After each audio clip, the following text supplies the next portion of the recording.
Hydrate, you bastard! Hydrate!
Hello, hello! We're alive!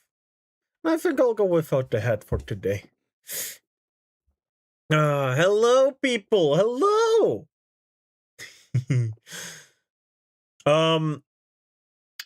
The reason I am late is because OBS chose to crash 2 minutes before I was starting stream, and it then decided to freeze screen for 2 more minutes. Which the task manager also chose to freeze for 2 minutes. I had no choice, and so that the ads can actually properly play while I'm not here yet, I chose to just start 2 minutes later. Sorry about that. Also, hello everybody. Hello. Zerhood was, I saw a Zerhood fucking crying over me not watching his videos. What the fuck?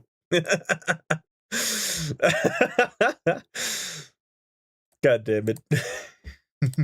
Why does Discord come up as a small window? Hello?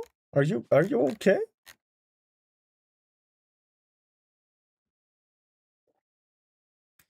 Also, I'm eating ice cream. Got myself... Don't want to say the brand. Wait, 45 stream! Woo!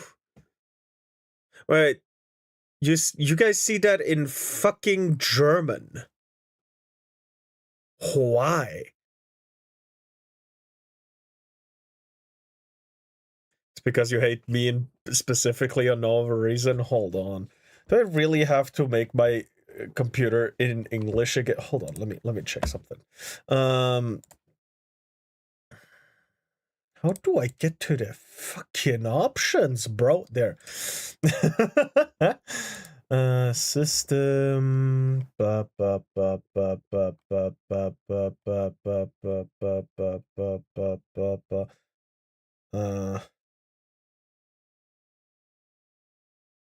Oh, there, language.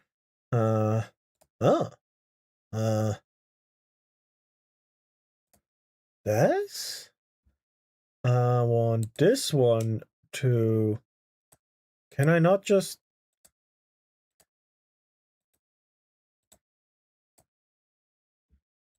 And then this one be gone? Yes. And this one be gone? Yes.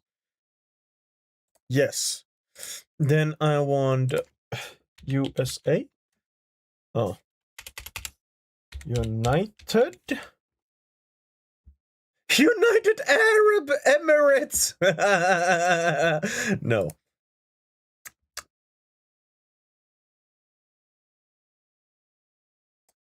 Yeah, sure. Huh. How is Mr. Handsome today? I'm actually pretty good. Hello, Corey. Hello, Upcoming. Hello, Hey. Hello, Haruki. With the 20 stream streak. God damn. I'm changing my language from just German to English German, so my Windows stuff goes into English.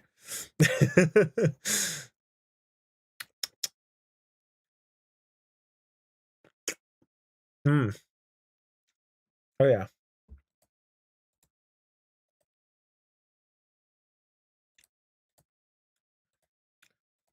Up. This. Alright, there we go. Chill out for today. True. I just want to chill. Still setting the PC up, I see. Well, to some extent. Always, also, I see something that I'm gonna have to ask Frosty about. Huh. I got scammed in that department, didn't I? But yeah. Yeah. Okay, hold on. Can I stop this from downloading?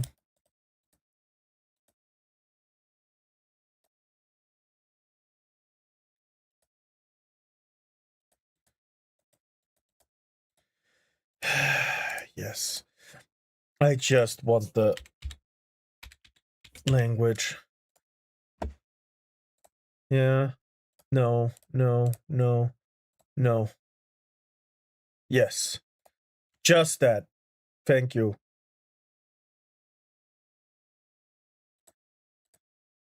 And up. There we go.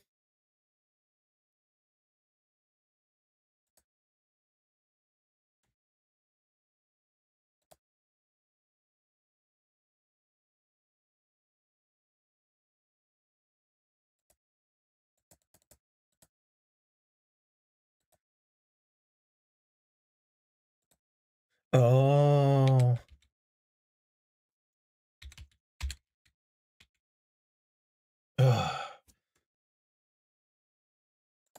There. This. What?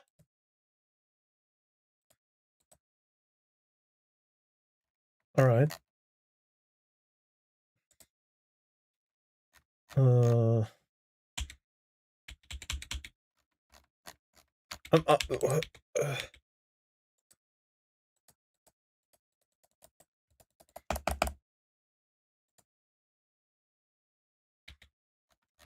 gotta.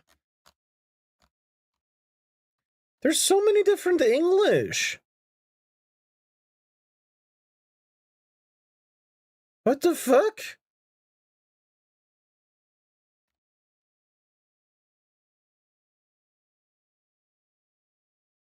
The fuck is English American Samoa? The fuck is that?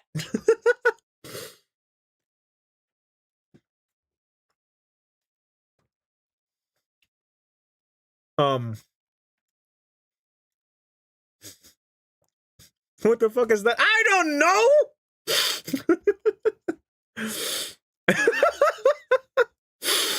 Perfect fucking emote right there. I've been investigating the sale of our locally owned utility companies to investors in foreign lands. Oh. Oh no, you found some stuff, I imagine. Why the fuck is there English Germany? Germany is the worst example for English on the fucking planet.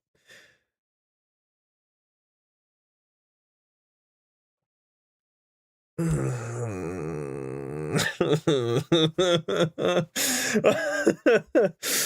is that even? I have no idea.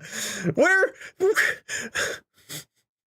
While you deal with that, I'm gonna play VR chat. You do that. No chip in English. Shake my head. English Jamaican. Me bumbukla! What you doing? Where are we? I have no idea. Have you not been in the USA before? No. actually.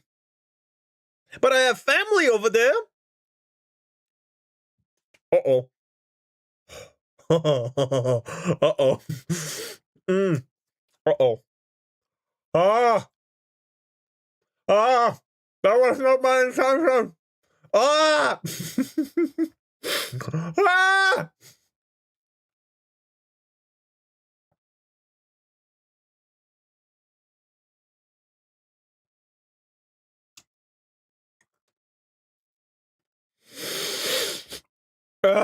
Okay. I've survived the ice cream that broke off. It was so cold.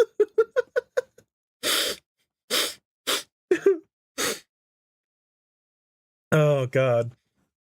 It was a big piece of ice cream that broke off in my mouth and then my teeth hurt.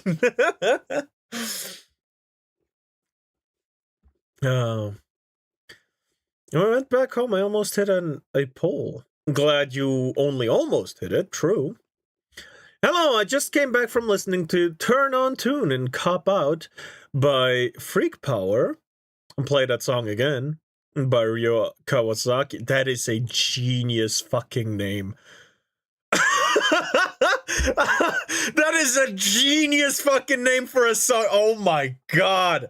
Whoever came up with that was big brain. He put the glasses on for that one. Cosmic Girl by Jamiroquai. Alright. I'm eating ice cream, by the way. No.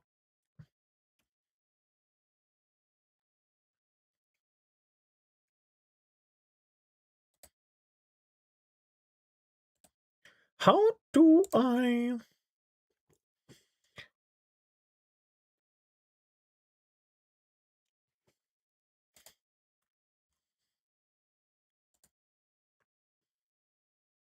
Oh.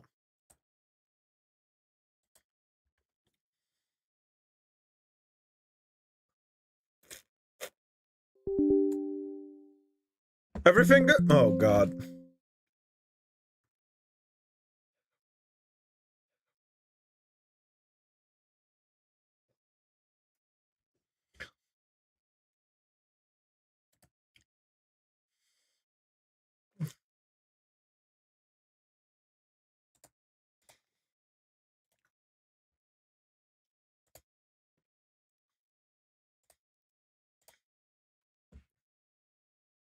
Um,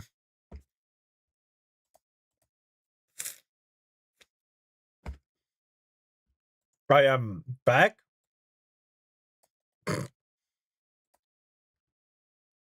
There is still issues.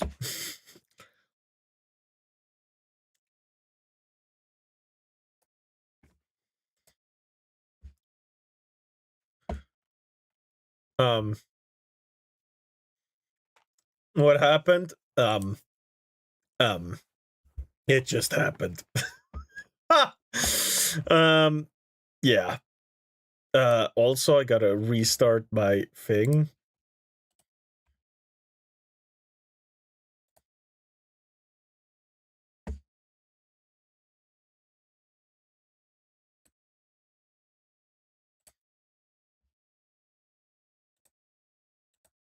Why does this not work?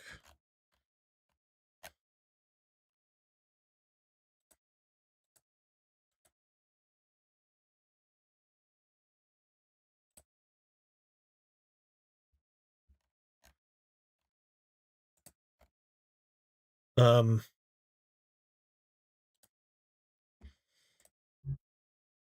um,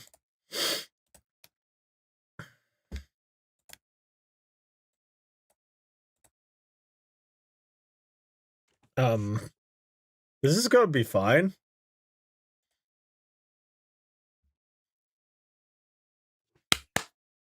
Come on!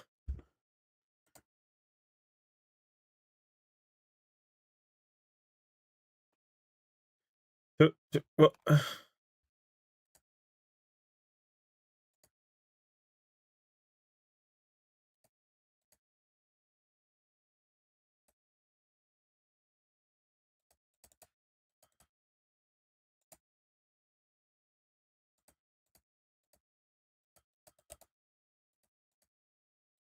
What the fuck?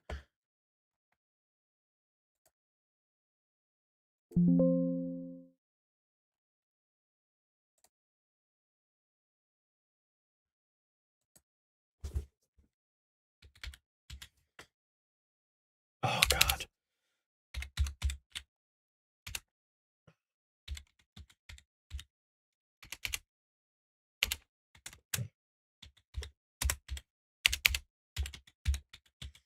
I hate this evening. God damn it.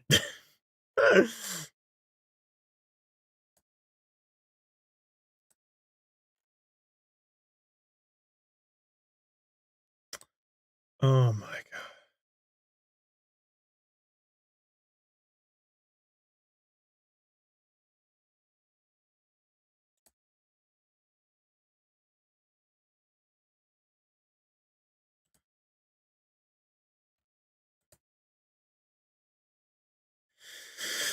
It is not a new fucking session! That's why everyone hates Microsoft, yes. YouTube chat is kind of fucked for me right now, as you might have noticed. I'm sorry about it. Thank you for the emote spam. But,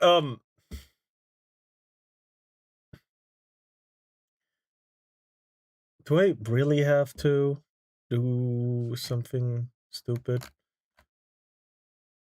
Can't I just put in my fucking stream key or something? For the source.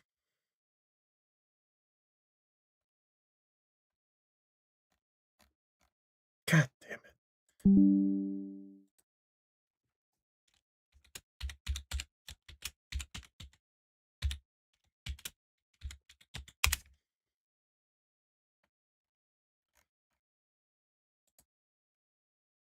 Ah! Ah, it's activated! Ah! Ah! Alright, nice. Nice. Alright, finally. Also, OBS, why do you keep deleting my fucking chat box? Please stop it? Get some help?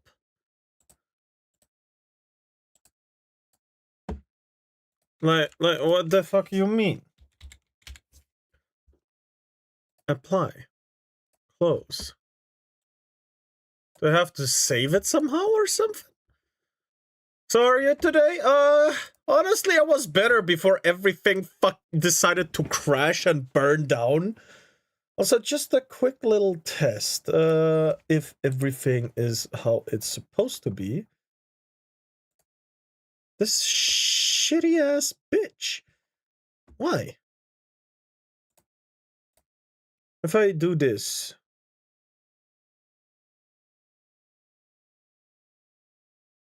Redeemed. And if I...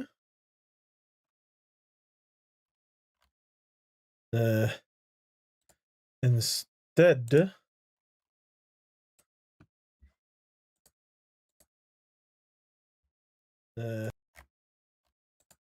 instead...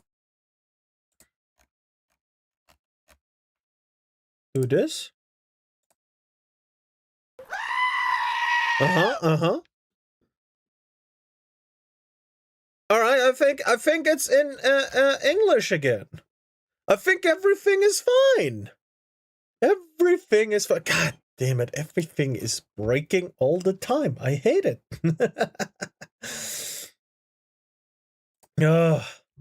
All right. Did you see us talk about the French? No. I missed all the YouTube chats, basically. Hold on. Oh yeah, I sent the chat right when the stream ended. Oh. Right after that, I was biking on a hill, like, then a car went fucking fast past me. It almost hit. What the fuck? Okay, it was somewhere here. Yeah, Shiro Kawasaki, one of my favorite musicians from the 70s, 80s, 90s. He does jazz, fusion, acid jazz. Ooh. And for a Knocked Loose and Denzel Curry single to release later today. Oh, yeah. In Louisiana, we have like 6 different types of English in here. What?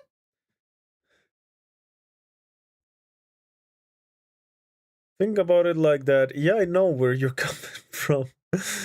And we also speak our own French called Cajun French in Louisiana. We use it more than English. What the fuck? Aren't you in fucking America? What's your energy provider? Perhaps it's the same group. So how are you today? Troll and Cajun is whack! And we got fused chats once again. Which is good. It is good. Good. Alright. So, what do we do today? We did a lot of different things yesterday already. So, what do we do today? Okay,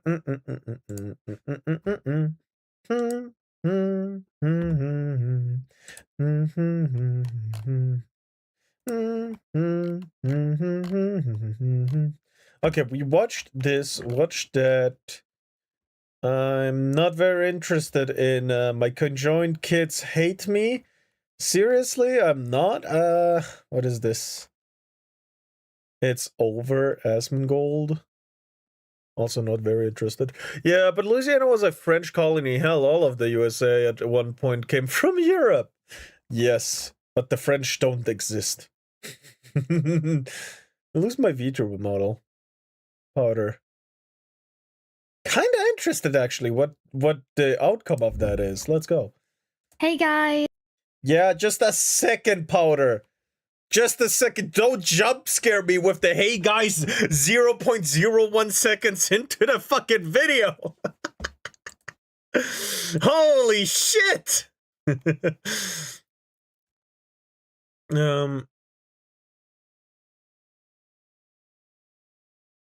Yeah. All right, let's go. So, this is about Powder. She made some tweets. She made some tweets, and the people she bought her customizable model from tweeted that they would like to revoke the model from her. And honestly, I don't think they can do that, but let's see how it turns out, right? Anyway, this Powder that I lose my VTuber model. Hey, guys. Hi. One sec. Hey, guys. I got this new model. Do you like it? Uh-oh. This is the Liz Meta customizable model. I originally got it to cosplay Amelia, but I can only channel my inner Brit for so long. So through the power of fusion, my new self was born. And you all really liked it. Let's get something out of the way first. There's this weird rumor going around that I can't use my old Powder model, but they're just wrong. I have the files, I have the rights, I paid for it, it's mine. I've been posting on Twitter. All right, fair. I don't think, as long as I don't infringe on two things, I don't think my model can revoke it either. It's adorable. It is kind of adorable. Especially the pout here. Look at that. Oh, you can't see it properly. It's mine! Oh, yeah. Kroll and Cajun is wet. Oh, yeah. Yeah, but Louisiana was a French... Oh, yeah, no, I read that already. America, we're the mutts of the world and proud about it. That's my new self quite a bit, and one post in particular took off. Oh no, you're a racist. And... question mark? If that's their way of attacking someone for standing up for their country and their people, then so be it.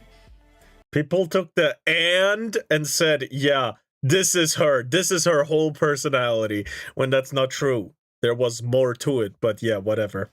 That doesn't offend me at all.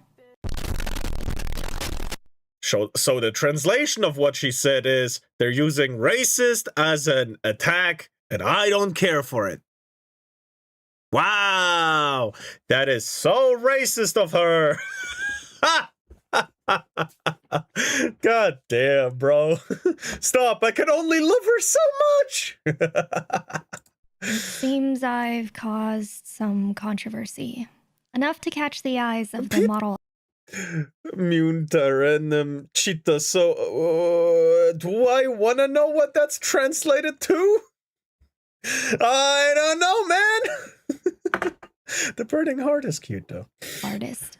They commented saying, "Hello, we request that you no longer use this model to make extreme remarks. This is a customizable Extreme remarks, by the way. Racist is an attack, and I don't care for it. By the way, is the remark. model, and your controversial statements may make other Liz Meta users feel uncomfortable and offended. We do not insist that you delete your previous videos. It would be greatly appreciated if you choose to do so, but we ask that you refrain from making extreme videos using our model going forward. Otherwise, we will revoke your model usage rights." What? I'm not going to stop saying things like this because someone else thinks it's extreme. Where did you even get the idea that it was extreme? My take was very sensible. Also, revoke my model usage rights. Can they do that? When I was looking for a model to create a meal... It depends if it's in the conditions for use.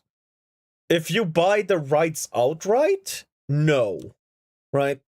There's still clauses that make the can make them revoke it, like, I don't know, like AI art and stuff like that. I think, like, I don't know, whatever is in the clause, right? But I don't know if that's legally binding. The worst thing that can probably happen is getting a really bad rep, and so other artists don't want to work with you anymore. I think that's the worst that will happen. I mean, there are worse insults. Yeah, like Nazi, that literally paints a target on your back so they can actually kill you and not feel bad about it. I see it. I very specifically read the TOS before purchasing. Kokoda specifically states, "We merely provide the model and are not responsible for the statements made by any individual users." So why are they trying to police the words I say? Yep. And what ground? That literally absolves them from any rights to the model after purchase. I'm so tired, I really gotta go sleep more, but I know I'm not gonna. Please just go to sleep. Come on, bro. You just lie down, put the phone away, put it on like a small volume, and just, you know, just stare at your ceiling. Have the window open if you really want to. Get a second blanket if it's cold, if you really want to. I do that. It's very cozy. But come on, sleep. Do they have to revoke my model usage rights? Maybe I missed something. Let's take a look at this TOS again. Wait a second. That seems oddly specific. That was... The use of this model to generate unfriendly or hateful speech is strictly prohibited. Yeah, but the change after purchase doesn't mean that they have to adhere to it, because they never accepted any terms on that purchase yet. This is not a license that they have. I tried to say what I didn't mean, but you put me in horny jail. I was thinking of one I learned a while ago, used in the Latino community as, "Phew, boy, they get spicy with their slurs." I know, right? Bro, if I translated half the shit I heard at the family gathering in Bosnia, I'd be banned within seconds. Oh my god. Wasn't there before? I bought this model on January 17th and debuted as Amelia on the 19th. On the 20th, a Twitter user by the name of Riz Sekuru suggested the model artist update their TOS. I've seen several pre-made models, including a politics ban / harmful content ban in their TOS. You may want to add it moving forward so you don't have people smearing your reputation and making the model look bad. Sucks that it happened. It's not surprising who did it though. And I just have no idea who they could be referencing in this tweet. But anyway, their TOS did get updated. I don't even know how you'd enforce rules like that. And now the artist is trying to retro... You can't. It's too vague. True, and the best user... Holy shit!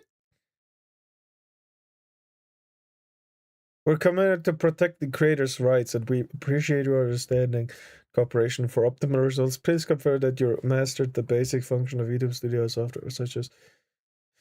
Okay, what the hell? The best user experience. Please carefully review the following terms. Each model is licensed for personal use by one individual only. We strictly prohibit any form of reselling, sharing, distribution, or commercial. Licensing violations may result in legal consequences. Yeah, but if you change that after some people bought it, they are not required to follow these specifically.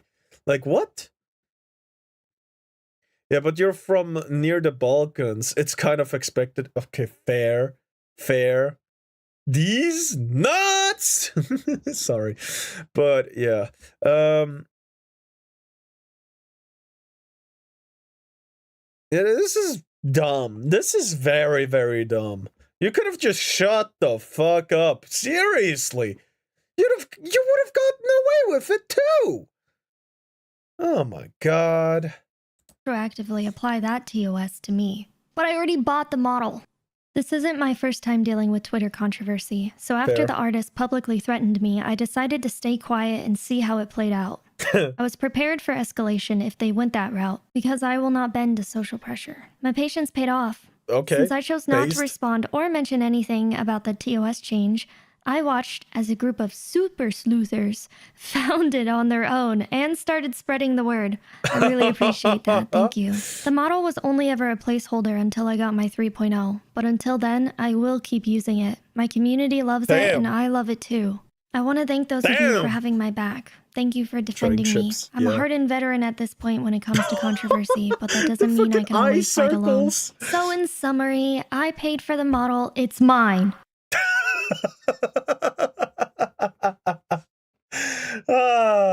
All right. I didn't know I could get this much of a laugh when someone gets their model rights revoked, which isn't possible by those licensing terms, by the way, that she was aware of at purchase time. People who already purchased something after the licensing agreement changes, and it's not digital but physical, don't have to adhere to it. She's funny. She is, kind of. It's more the nonchalant, I don't give a fuck that I like here specifically.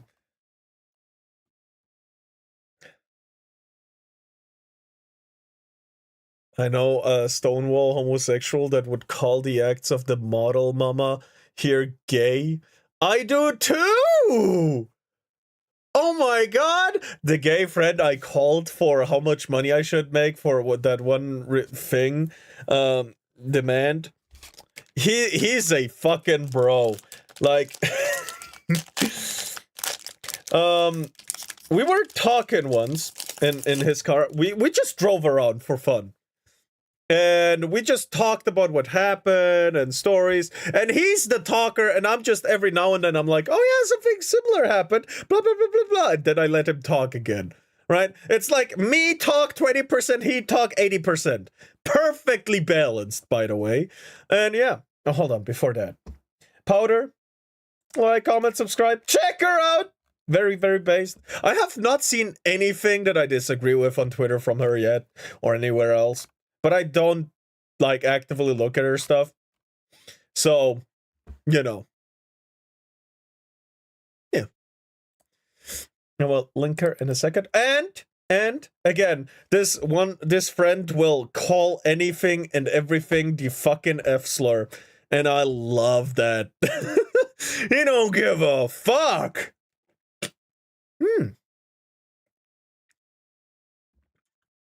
And in just a second.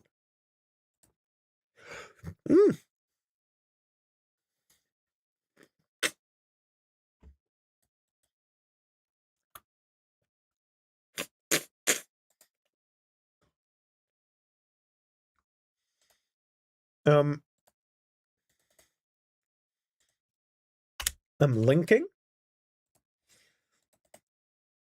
linking.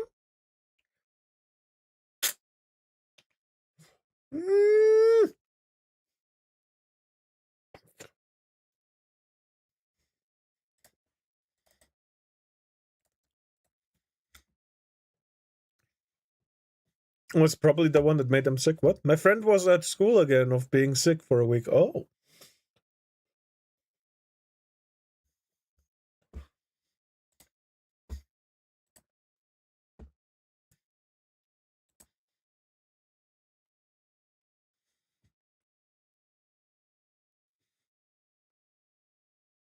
No, I remember the test that you aced while being sick as fuck. I remember. Quite the accomplishment, actually.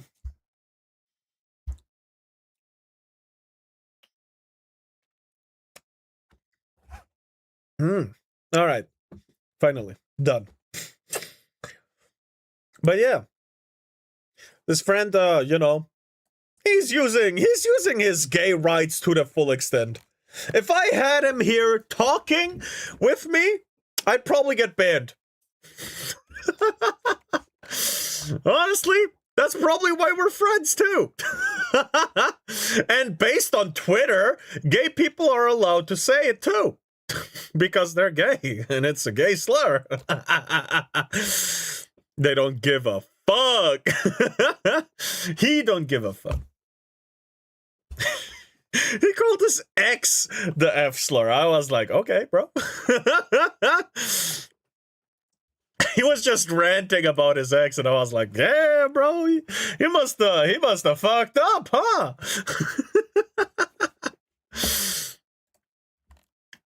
What else? What else do we have? Oh, everything above here is just no. Except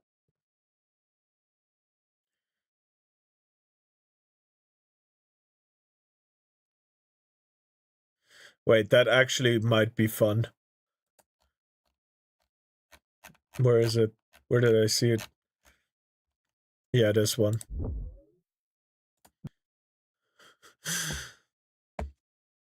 All right.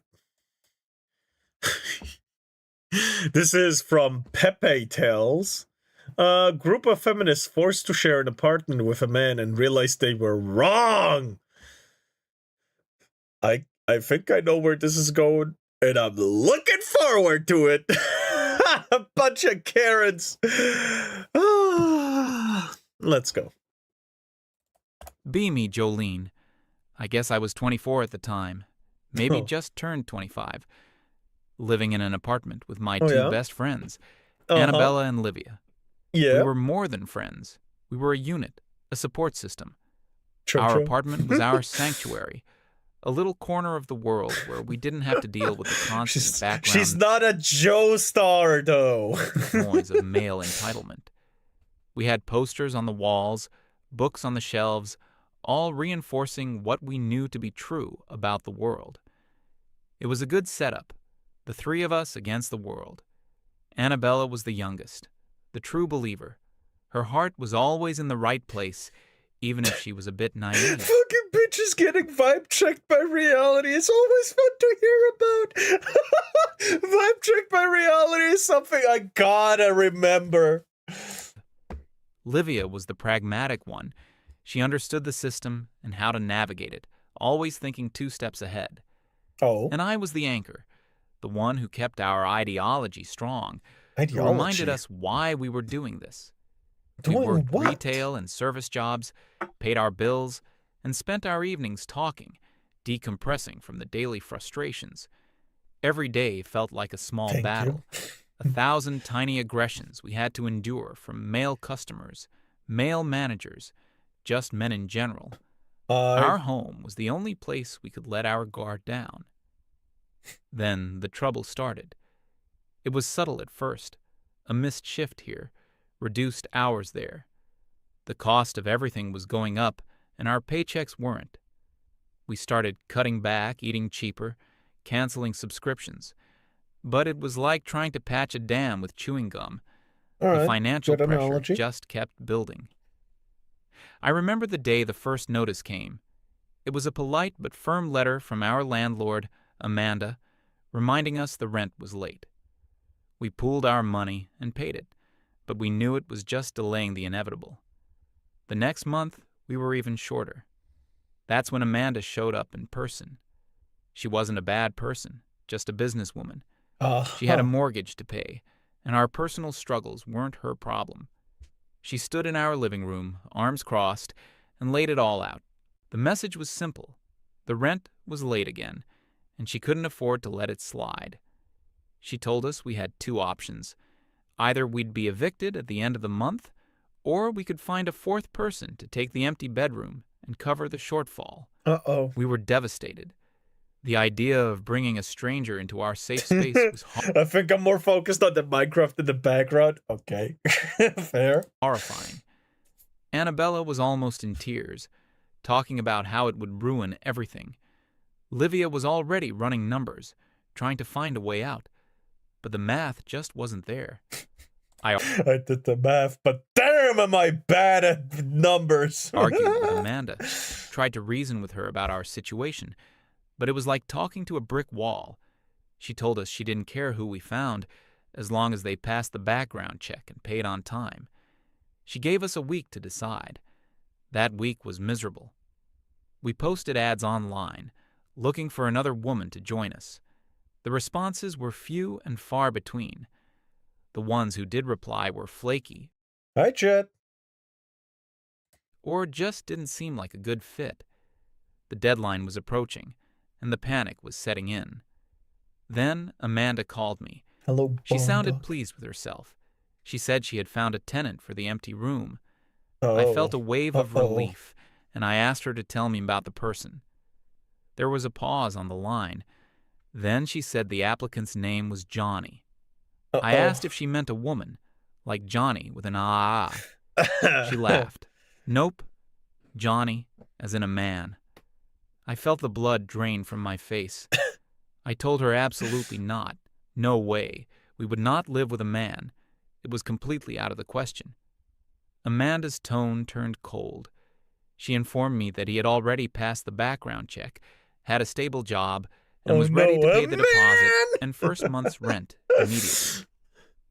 She said, under the Fair Housing Act, she couldn't discriminate based on gender. She then delivered the final blow.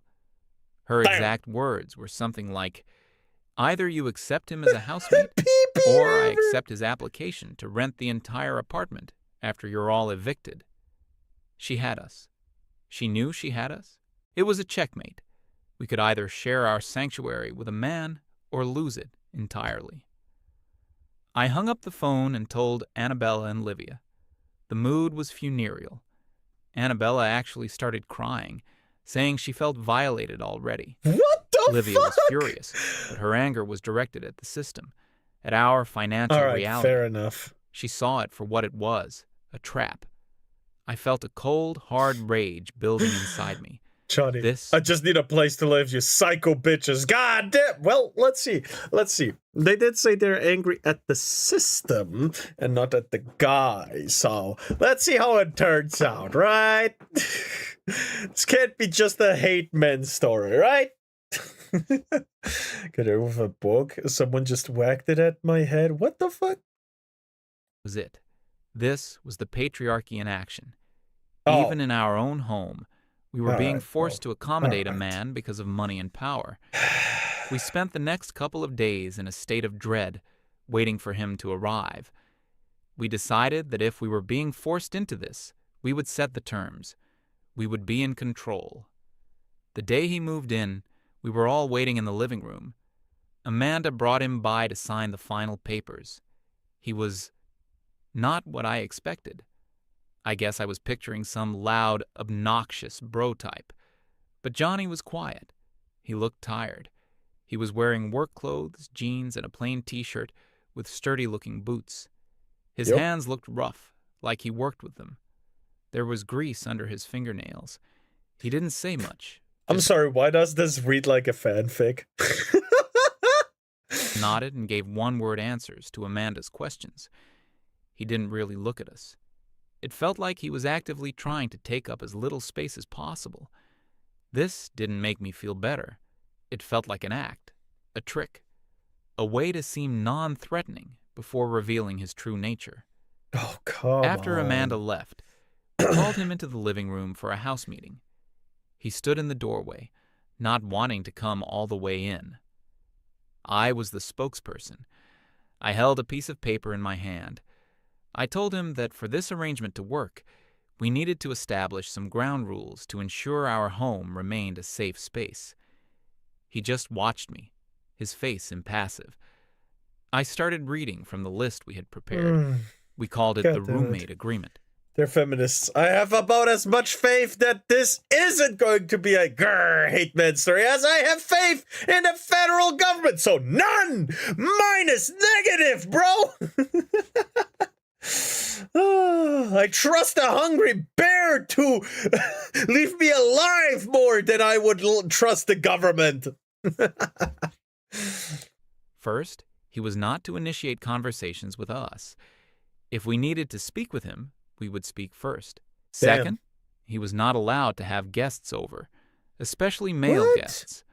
Our home was not going to become a frat house. Third, his time in the shared bathroom was to be limited to 10 minutes in the morning. We had schedules to keep. Annabella added that he needed to keep the toilet seat down. Always. He just nodded slowly. Then I got to the final point. I explained that living in a shared space required an acknowledgement of systemic privileges. Therefore, on top of his third of the utilities, he would be required to pay a small patriarchy tax of $50 a month. What? I explained this was to compensate for the extra emotional labor we would have to perform living with a man, and for his disproportionate use of shared resources created through. Have you forgotten? Have you forgotten, woman? Why he's living there in the first place? Because you can't afford the apartment and he can afford the whole thing! Oh my God. Historically gendered labor. I was specifically talking about the washing machine and the kitchen appliances. Livia had come up with that part. It was brilliant. I expected him to argue, to get angry, to show his true colors. That's what men did when their privilege was challenged. Privilege? You're actively... He's the oppressed one! He's the oppressed one! He has to pay a tax because he's male!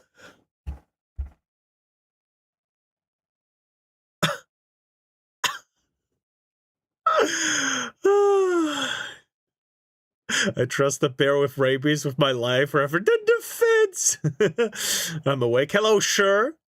I remember when it took school months to fix one glass wall thing. It was a part of the wall, like a big-ass glass panel. It was all cracked, damn. Someone pick up that phone, cause I fucking called it! True! But he didn't. He just stood there for a moment, looking from me to Annabella to Livia. Then he let out a quiet sigh. He said, "Okay," just like that. No fight, no argument. He asked if that was everything. I can't believe he has to pay the poopus tax. So taken aback, I just nodded.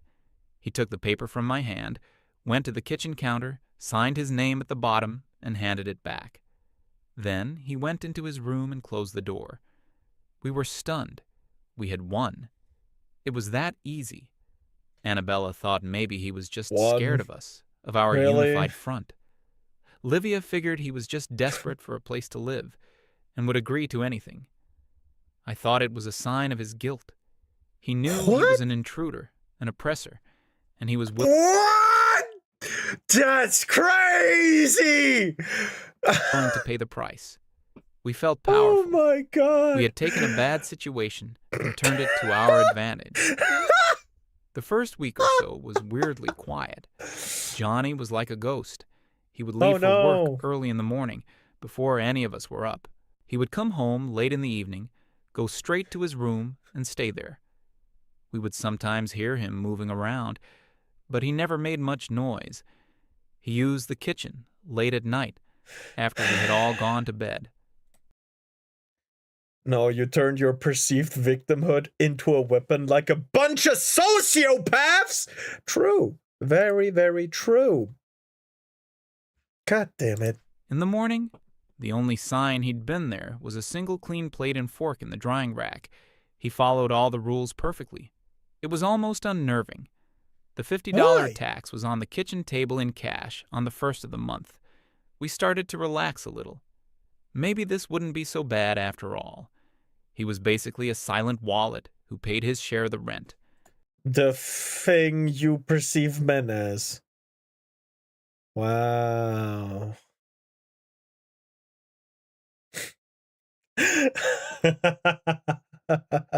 Oh my god, this is just too good, bro. We had our space. This is too good. And he had his. The two never overlapped. We continued our lives as before, having our nightly discussions, supporting each other. We even started making jokes about our pet man tenant who lived in the back room. What the fuck? The first crack in our perfect system appeared about a month in. It started with the kitchen sink. It was draining slowly for a few days, and then, one evening, it just stopped draining altogether. A disgusting pool of murky, greasy water just sat there, refusing to budge. Olivia, who was the most sensitive to smells, said we had to deal with it immediately. My first instinct was to call the landlord, but Olivia pointed out that the lease said clogs were the tenant's responsibility. Calling a plumber would be expensive. Annabella suggested we just wait. Maybe it would fix itself. I told them we absolutely would not be calling a man to come and fix our problems for us. It was a point of principle. We were independent women. We could fix a simple clogged sink. How hard could it be? So we tried. We tried the plunger. We tried pouring boiling water down the drain. We tried baking soda and vinegar, a trick Annabella found online. All that happened was the disgusting water bubbled a bit and smelled even worse. We spent an hour on it, getting more and more frustrated. By YouTube Then videos. Olivia had an idea. She wanted to try and unscrew the pipe under the sink to clear it out. No, don't do that! It seemed logical, but the plastic fitting was on incredibly tight. We all tried, Of course! but none of us could. It's good! No! You do that when the clog is empty, no water. You can do that then, and only the top screw if there's two. Oh my god, no! No! We work, with in a carpentry, you work with various different glues, right? And some glues are actually very safe to pour down the drain, in small amounts anyway. Specifically wood glue, the white one. It is absolutely safe, nothing can happen, because it's based on water, right? But what happens is that a small amount every time stops at the point in the clog where, at the drain where there's a screw. Every time, a small amount. It doesn't need much. Guess what happens in 5 to 7 years? It closes. That's the worst thing that happens. And then, when you realize it's closed, and it's empty, water-wise, you can just open the ring, unscrew it, go in with something pointy, long, and just break off all the glue parts. It's that easy. But a clogged drain from food and shit? No, hell no! You just gotta have a pump or whatever it's called. Goddamn, but these dumb bitches aren't thinking. I know! Boiling water! Who the fuck? Get it to budge. In our frustration, we started using more force. There was a loud cracking sound, and then the trickle of water coming from the fitting turned into a steady, pulsing stream of the foulest water imaginable pouring directly onto the kitchen floor. Who would have thought? Oh my god! All right. Since we do make kitchens, sometimes we do service, right, for kitchens. And sometimes We gotta change the dishwasher, sure. And let me tell you, the most foul, disgusting smells come from uncleaned dishwashers. We smell it when you didn't do a cleaning service thing the day before we come. We smell that shit. And we hate you actively for it. That you didn't do the thing we told you to do on the phone. We actively hate you for it. So please, do your local carpenter, local kitchen builder a favor. Just turn on the self-cleaning process on the dishwasher once the evening before we come over. Please, I beg of you. Guessing it smells like rot and sadness. No, it smells like depression from a emo kid. Oh, that is 5 weeks overdue. What the hell is happening? I'm just not awake up from the item chaos of Nio. Oh my god. We panicked. We were throwing towels on the floor, but they were soaked in seconds. Annabella was freaking out, saying we were going to flood the apartment below us. In our moment of crisis, I did the only thing— There's a limited amount of water in the sink! The fuck you mean you're gonna flood the bottom apartment? You guys are just gonna ruin your own floor if it's made out of wood instead of stone, sure. But you're not gonna flood the bottom apartment, what? Unless they didn't do the drain, but the water. Oh god, what the fuck? They unscrewed the water instead of the drain? What? How the fuck do you make that mistake? One is to the wall and one is to the sink. Oh my god. I had chemistry teacher ask me to help put the fetal pig samples back in storage. They had been out of the formaldehyde. My eyebrows practically melted off. Damn. Remember, Mumi, they're not just any woman, but third wave feminist by the sound of it. I could think of. I called Maurice. Maurice was our friend, a fellow traveler in the movement. He was one of the few good ones. He understood the issues. He always listened, and he always validated our feelings. I explained the situation, and he said he would be right over. When Morris arrived, he surveyed the scene with a thoughtful expression. The kitchen floor was now a shallow pond of filth. He didn't look at the pipe. Instead, he looked at us. He started talking about how this was a perfect metaphor for late-stage capitalism. What? He said the pipes, the infrastructure, were created by a patriarchal system, and it was no surprise that it was failing us. He told us that our attempt to fix it ourselves was a beautiful act of resistance. While he was giving this speech, Livia was frantically trying to bail water into a bucket with a dustpan. I was trying to listen to Maurice, trying to see the bigger picture he was painting, but it was hard to concentrate with the sound of gushing water. That's when the back door opened. It was Johnny, home from work. He stopped dead in the doorway, his eyes taking in the scene. The flooded kitchen, the three of us in a panic, Morris gesturing philosophically. He didn't say a word. His face was unreadable. He looked at the gushing pipe, then looked at us. He walked back out the door. I felt a flash of anger. He was just going to leave? Just walk away from the disaster. You caused, by the way! Typical male behavior. Avoid responsibility. Morris didn't— Where is his responsibility? He's paying a meal tax to you!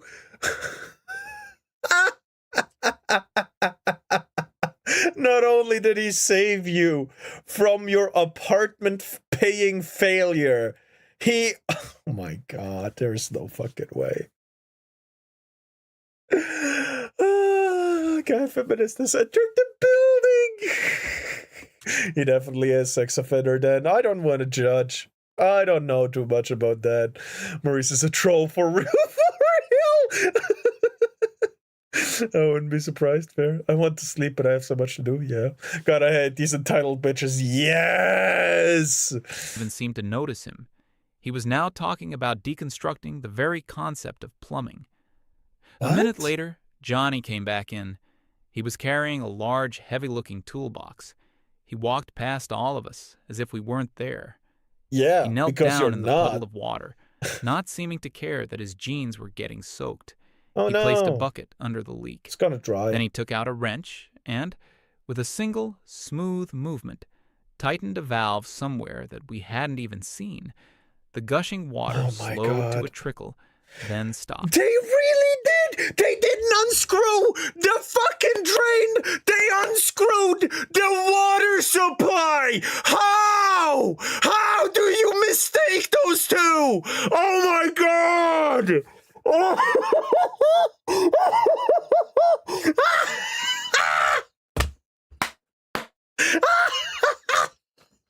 I'm sorry, but as someone who, on a regular basis, has to work with that shit, that's hilarious!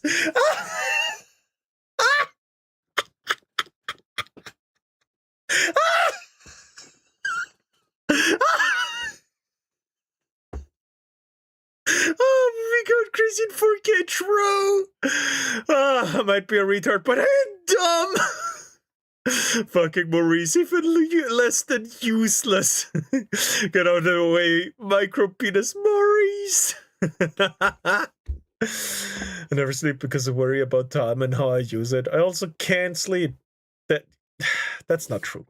We proved that already. You just fucking Silence. The only sound was the dripping from the soaked towels. Maurice had stopped talking mid-sentence. Damn. Johnny then went to work on the cracked fitting. He took it off, looked at it, then went into his room. He came back with a small, new-looking piece of pipe and some kind of tape. In a few minutes of efficient, silent work, he had replaced the broken part. Then he took a long, flexible metal thing from his toolbox and fed it down into the open pipe in the wall. He worked it back and forth a few times, pulled it out, and there was a disgusting clump of hair and gunk on the end.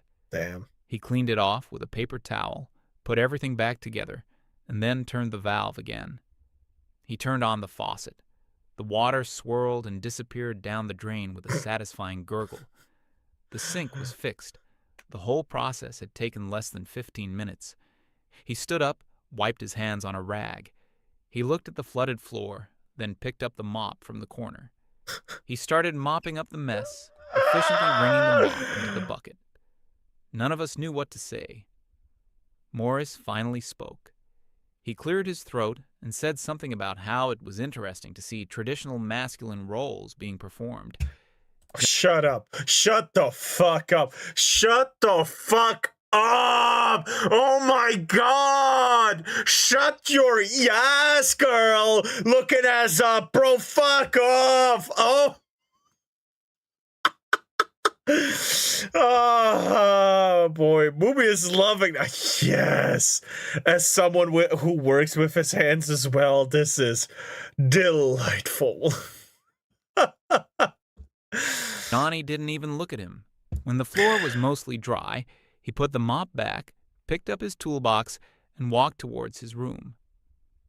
As he passed, Livia quietly said, "Thank you." He paused for a second, gave a tiny, almost imperceptible nod, and then disappeared into his room, closing the door behind him. We were left standing in the clean, quiet kitchen. The problem was gone. Maurice tried to start his speech again, but the energy was gone. Oh, you don't say, when he got actively disproven mid-fucking sentence by a physical action. I wouldn't be talking either, bro. Oh, God. Bro basically asked, can it get any worse? And it got worse. Yesterday I saw glass just explode. Oh. Aaron, Maurice is useful. He's the most hilarious here, and he's doing emotional labor. Maurice, go jerk off in a potted plant in the corner, you cuck! He made some excuse about having to be somewhere and left soon after. That night, nobody felt how like helpful. talking. We cleaned up the last of the mess and went to our separate rooms. I lay in bed thinking. I was annoyed. I was annoyed that he had fixed it so easily, without even speaking. It felt like he was showing off. Oh, come on, shut the fuck up! He solved your problem! The best comic relief character of modern era is the worst. Fuck off.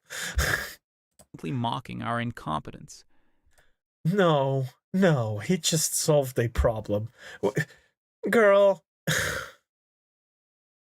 I love solving problems. And I think he does too. It's really that simple. Go fuck yourself, woman, because Johnny won't! It was a display of toxic masculinity, of solving problems with tools and brute force. Brute force, by the way! Who the fuck broke it with brute force, by the way? Who was it? Who was it? He didn't even have to solve it, and he did it! Indoctrinated cultist bitch! Oh my god! Instead of communication and collaboration.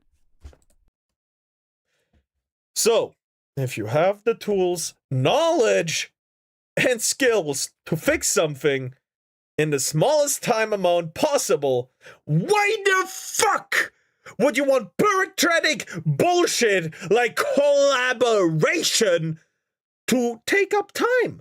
I don't understand. Do you not want the problem to be fixed as soon as possible? Is that simply it? But as I was thinking that, a small, uncomfortable thought entered my mind. What had communication and collaboration gotten us? A flooded kitchen and a lecture.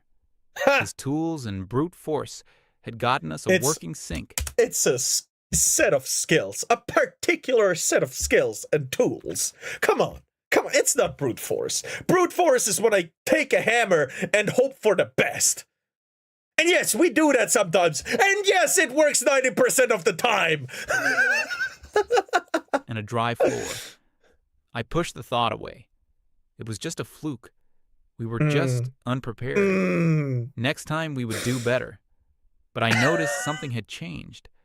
Livia was quieter than usual for the next few days, and I saw her watching Johnny sometimes when she thought no one was looking. A tiny crack had appeared in the foundation of our fortress, and Livia sees the diamond for what it is! Brute force is what we use to get the computer to work. You threaten it with a hammer, of course. It works every time. Didn't like it one bit. The incident with the sink created a strange tension in the apartment. It was like a question. Damn, that was kind of hot. Exactly. Outwardly, things went back to normal. Oh. But the dynamic had shifted. Livia was definitely looking at things differently. She stopped making snide comments about Johnny, and when I tried to bring up male incompetence, she would just get quiet and change the subject. That male incompetence was actively disproven in front of you. You not seeing that means you do not look at information that is presented to you, and you have an issue. Livia can learn. You are too stubborn. When calculator doesn't work, I just whack it and it works again. Same!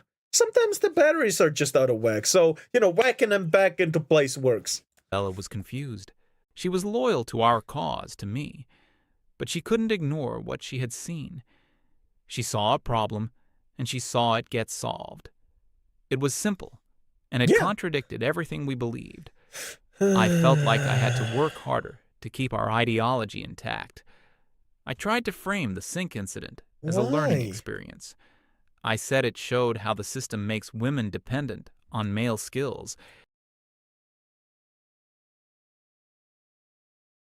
Anyone And I mean, anyone can learn practical skills. You mean female incompetence? Does it work? Oh, I didn't activate that after my PC crashed. Sorry about that.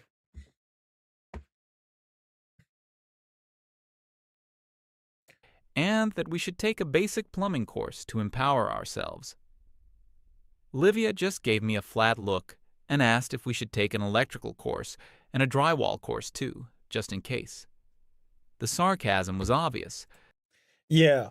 Also, you don't need a whole fucking course. I can make a drywall course for you by watching a 5-minute YouTube tutorial. Come on.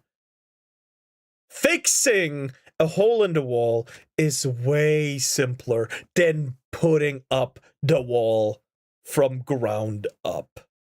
If the wall is already there, fixing it is the least of your issues. Especially drywall. Come on. Come on, drywall ain't that hard to do. Fuck's sake. Someone in my class once just threw it hard at the ground when their calculator didn't work. Guess what happened? It exploded into pieces. Well, he's an idiot. We? Why are you talking that? You are in some kind of cult, our cause?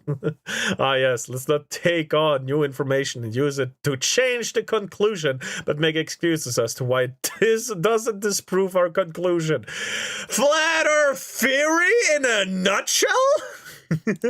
I doubled down, talking more about toxic masculinity, about how Johnny's silent fixing was a form of control, a way to assert dominance without words.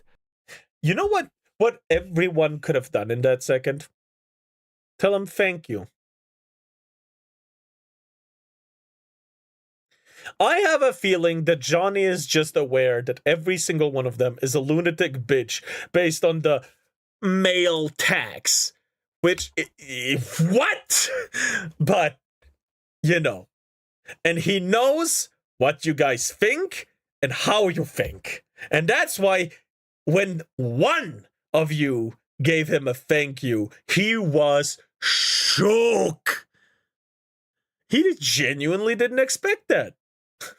I'm going to enjoy the Schadenfreude at the end of this.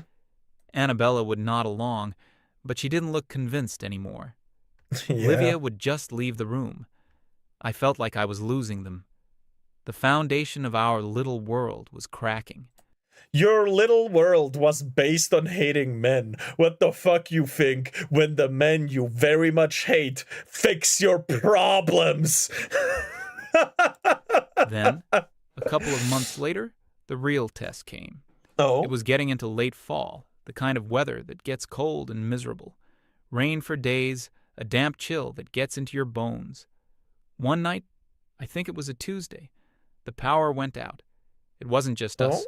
The whole block went dark. One moment the lights were on, the next, just blackness and silence. At first, it was kind of exciting. We lit some candles and huddled together in the living room. But the hours dragged on. The apartment, which was old and poorly insulated, started getting cold.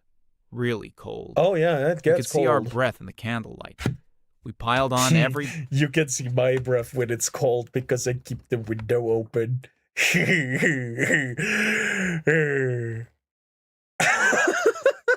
blanket we owned, but the chill was relentless. Annabella started to get genuinely scared.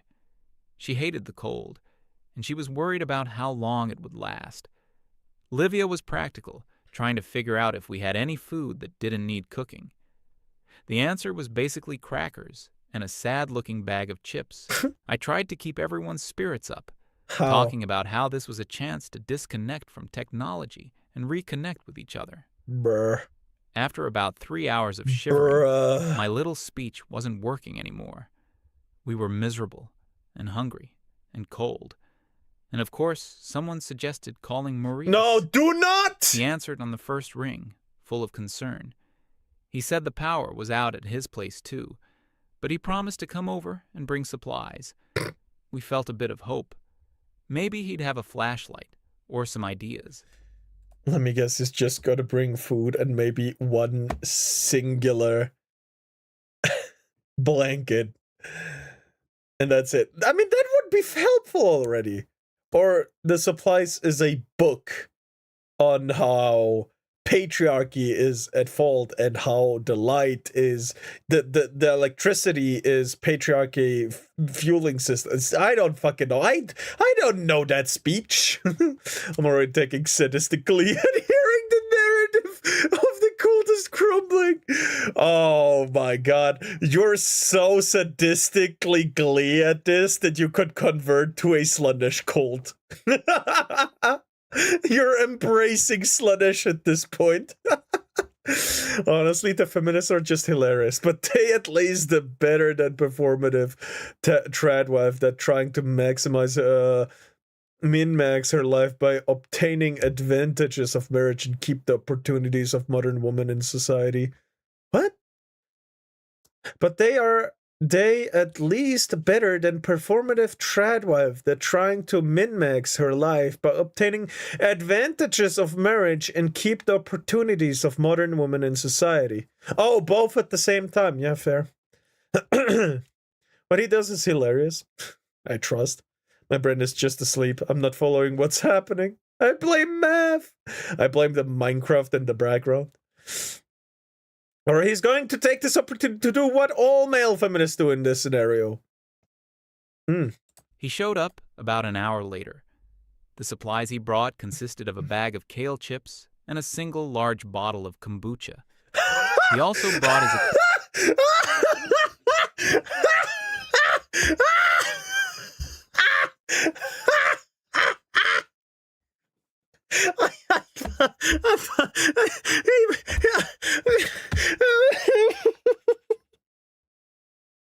How do you disappoint my already low expectations?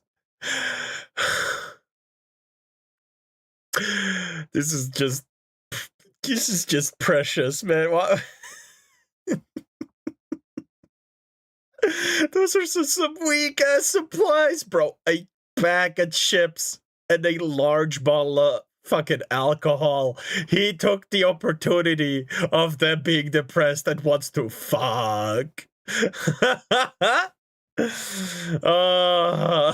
can already picture the cock of a man in my mind's eye. True. I don't remember what's been happening. I only remember Boo yapping about his job or something. True. Acoustic guitar. He told us that in times of crisis, the most important thing was to maintain spiritual harmony. He suggested we all sit in a circle, hold hands, and meditate on our collective inner warmth.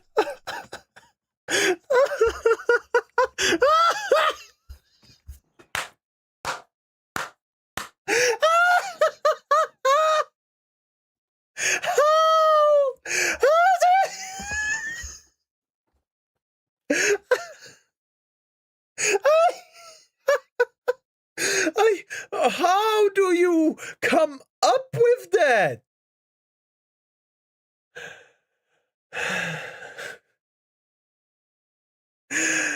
Mummy, they are feminists. You know the rules. Never put it in crazies. Annabella just stared at him, shivering too hard to speak. Livia looked like she was about to commit a violent crime. I tried to be diplomatic, suggesting that maybe a more practical solution was needed. Morris seemed disappointed in my lack of spiritual fortitude. He then launched into a long monologue about how the centralized power grid was a symbol of patriarchal control. Oh my god, how did I know? Oh god, all this guy can do is talk.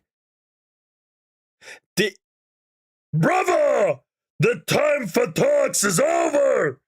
We have to speak with our actions, not our words. Glasses that aren't prescription lenses, shitty fox lumberjack beard, flannel shirt, designer skinny jeans, and probably a ring on one of his nostrils. And that this blackout was an opportunity for us to embrace a more decentralized, eco-feminist way of life. Oh my As God. he was explaining this, the door to Johnny's room opened. We all turned to look. He was wearing a thick flannel shirt and holding a small, powerful-looking flashlight. He shone the beam around the room, his eyes landing on the thin, useless candles we had lit. He didn't say anything to us. He just went to the window that faced the street. He pushed aside the curtain and looked out for a moment, then went to the other windows and did the same. He came back to the living room and started running his hand along the bottom of the window frames, where the cold air was seeping in. Then he went back to his room. We heard some rustling, and he came back out carrying two... Oh my God! He's gonna insulate the windows that weren't insulated properly! Oh my God! Old thick blankets and a roll of duct tape. He went to the draftiest window and started expertly tearing off strips of tape and using them to seal the edges of the old blankets against the frame, creating a makeshift layer of insulation. The effect was immediate. The icy draft that had been chilling the room was cut off. Maurice stopped his speech and watched, a frown on his face. He muttered something about how sealing ourselves in was symbolically problematic. No one was listening to him. Yeah, the guy who talks and the guy who does actions. Like, who you gonna listen to? The guy that fixes your problems or the guy that talks about your problems being a problem of someone else? Like, who you gonna listen to? Oh, and basic bitch black hair. He occasionally dyes in neon colors. Damn. Because when you lose power, you obviously bring your guitar, sing and mediate. Makes complete sense. In an insulated house, maybe. But that is not the case. Oh, everything is a symbol of patriarchy society at this point. Yes. I know I should sleep, but I need to think of what I need to paint for art class. And I have no fucking idea what to do. Well, I don't know either. You're not going to manifest electricity into working, bro. This man was raised by his mother, who was a college professor. Look, man, not all men that get raised by their mothers are bad. Look at me! I'm a VTuber. But I am also a carpenter. You're the exception. No, my friends were raised by their mothers, too. And they're pretty decent as well. Well, they're not working with their hands. One of them is IT and the other one is in the medical field. But yeah, still very good. The thing I could think of was a squirrel and a dragon. The fuck was I think? That actually sounds kind of awesome. Do it. Make them have like a really cool relationship too. Gonna give him his due. He knows the theory too well. No feminist is gonna blame him in heresy. You're the exception. They got lucky. All right, look. Maybe it's a cultural thing. Maybe it's just so prevalent in America, okay? I'm just joking around. After Johnny had sealed all the windows in the living room, he went back to his room again. He returned with a small metal contraption that I later learned was a camping stove. He also had a metal kettle and a few bottles of water. He set it up. Where the fuck does he store all that shit in his room? Does he have like a bag of holding? Like, what the fuck? I've tried to draw a dragon a lot, fuck it up every time. I can't paint one. Yeah, but art class is not for success. It's for making your skills. It's not for a first try success. It's for failure that eventually brings success. Stop thinking of, I can't do this. Stop thinking, oh, this is ugly. Start thinking, oh, there I should improve. There I should improve. There I should improve. Oh, this actually is pretty nice. This I can let go for now and improve when it's the worst thing on my painting. Like, goddamn, bro. If you don't try, you can't fucking succeed. Yeah, I know, but my art teacher is strict as fuck. The fuck that art teacher for? Oh my god. Wait, do you have that fucking college level education art professor where it's like, your lines are ugly, and I can possibly have failed you in teaching? Mumi, he lives in America. Every college professor in America is feminist. If you are not, you will be accused of heresy, sorry, misogyny, and be fired immediately in a spot if they figure you out. True. But you don't have a useful shit needed forever or emergency bag. All right, fair enough. On the kitchen counter, lit it, and a few minutes later, the sound of a whistling kettle filled the apartment. He found some mugs in the cabinet, spooned some instant coffee into 3 of them, and poured the hot water. Oh, he didn't make one for Maurice. And handed a mug to me, one to Annabella and one to Livia. He didn't make one for Morris. The warmth of the ceramic mug in my frozen hands was one of the best feelings I've ever had. The hot coffee was even better. It was like life flowing back into me. Maurice doesn't get Annabella coffee. Of was course cradling not. her mug like it He's was not paying the mail tax. Treasure, tears of gratitude welling up in her eyes. Johnny then went back to his room one last time. He came out with 2 thick, high-tech-looking sleeping bags. He unrolled them and handed one to Annabella and one to Livia. He just gestured for them to get in. Annabella didn't hesitate. She crawled into the sleeping bag, zipped it up, and let out a long, happy sigh as her body finally started to warm up. Livia followed suit. Johnny looked at me, huddled in my thin blanket, holding my coffee. He didn't offer me a sleeping bag. There was no malice in it. It was just a fact. He had 2, and he gave them to the 2 who weren't the leader of the anti-man club. Then he picked up his flashlight, went back to his room, and closed the door. The living room was quiet, except for the sound of us sipping our coffee. Maybe it's because you had a fucking blanket and there were only 2 sleeping bags required since you had a blanket?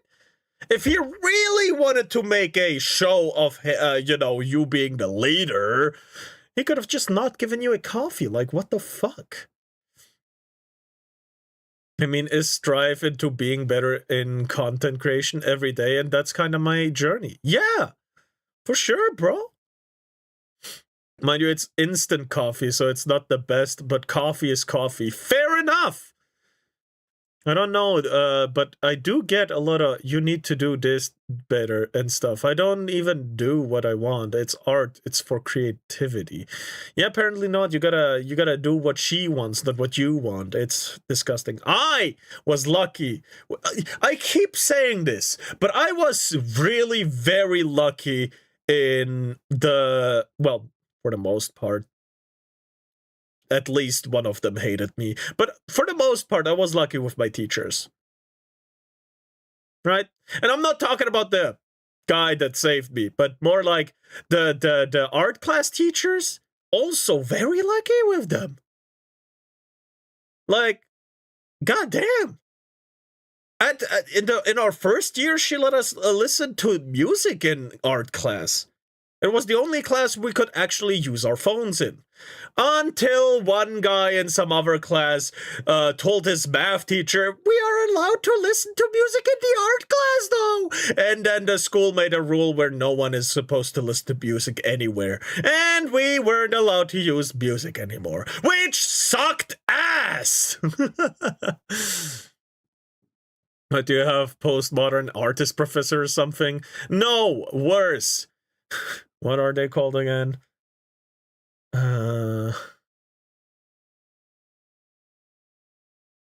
Abstract art professor. Paint your art teacher in an unflattering way. Or don't, because we don't want you to make trouble.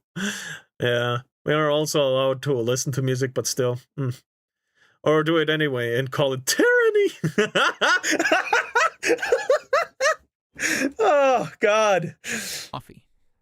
Morris was standing there, holding his guitar, looking completely and utterly irrelevant. Because he tried to is? save face. He said something like, well, I guess a reliance on fossil fuels and capitalist-produced camping gear is one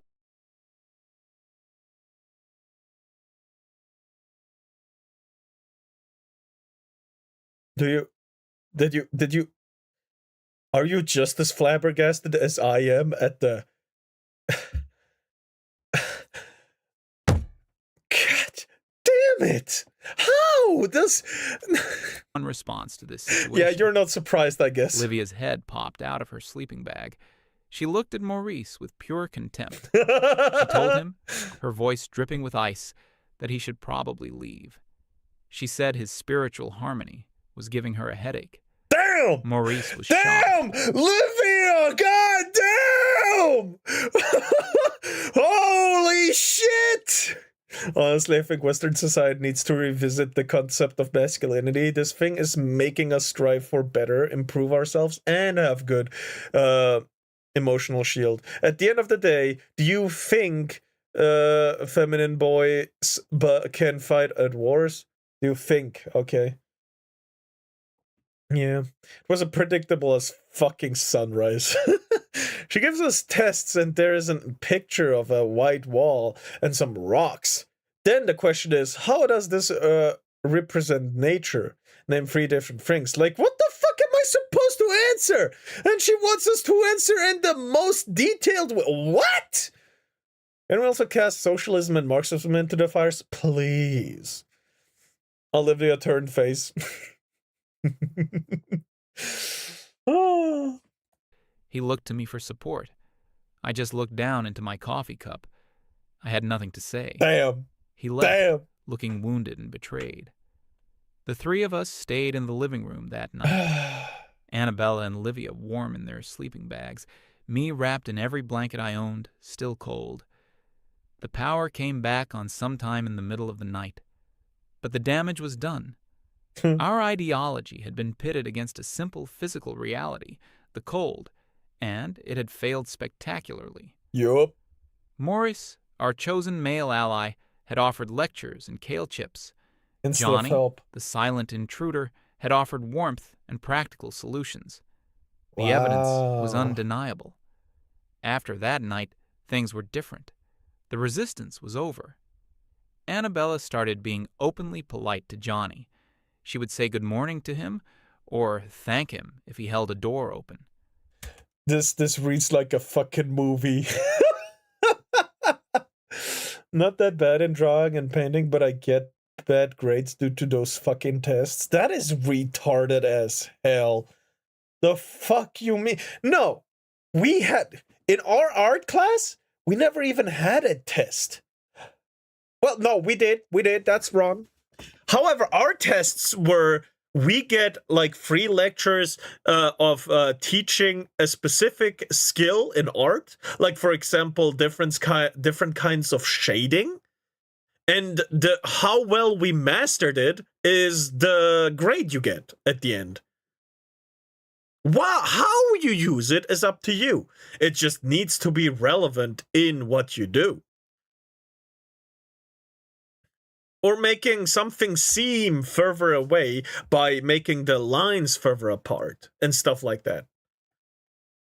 We did get practical lessons on art. Kind of jealous of your tests. Yeah, no, our tests were great in art. My math teacher for 8th and 9th year, she hated me because I was actually better at explaining stuff than she was. Describe it as disconnected and as useless as the professor who's setting the terms. I suggest cutting loose losses and dropping the course. This professor sounds so up her own ass. She has a perfect mold of her whole head up there. God damn. And I need to remember like 50 words and everything about that. Is so dumb. Art is about art, not about words.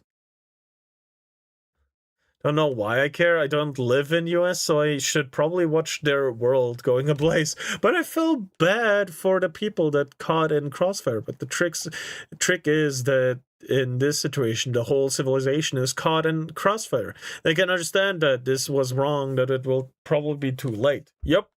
You know how bad my memory is. Yeah, exactly. Livia started cleaning up the whole kitchen, not just her part. A silent acknowledgement that he was part of the household now. I was the last holdout. Hold on. I couldn't bring myself to admit defeat. Defeat? I just avoided it, staying in my room more, keeping my head down. The tension between me and the other two girls was growing. They were moving on, and I was stuck in the past. Yup. The final, humiliating straw came about a month later. It was late, probably after midnight.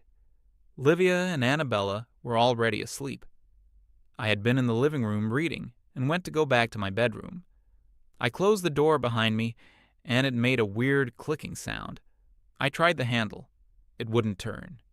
The old lock mechanism in the handle had jammed or broken somehow. I was locked out of my own bedroom. My phone was on my nightstand.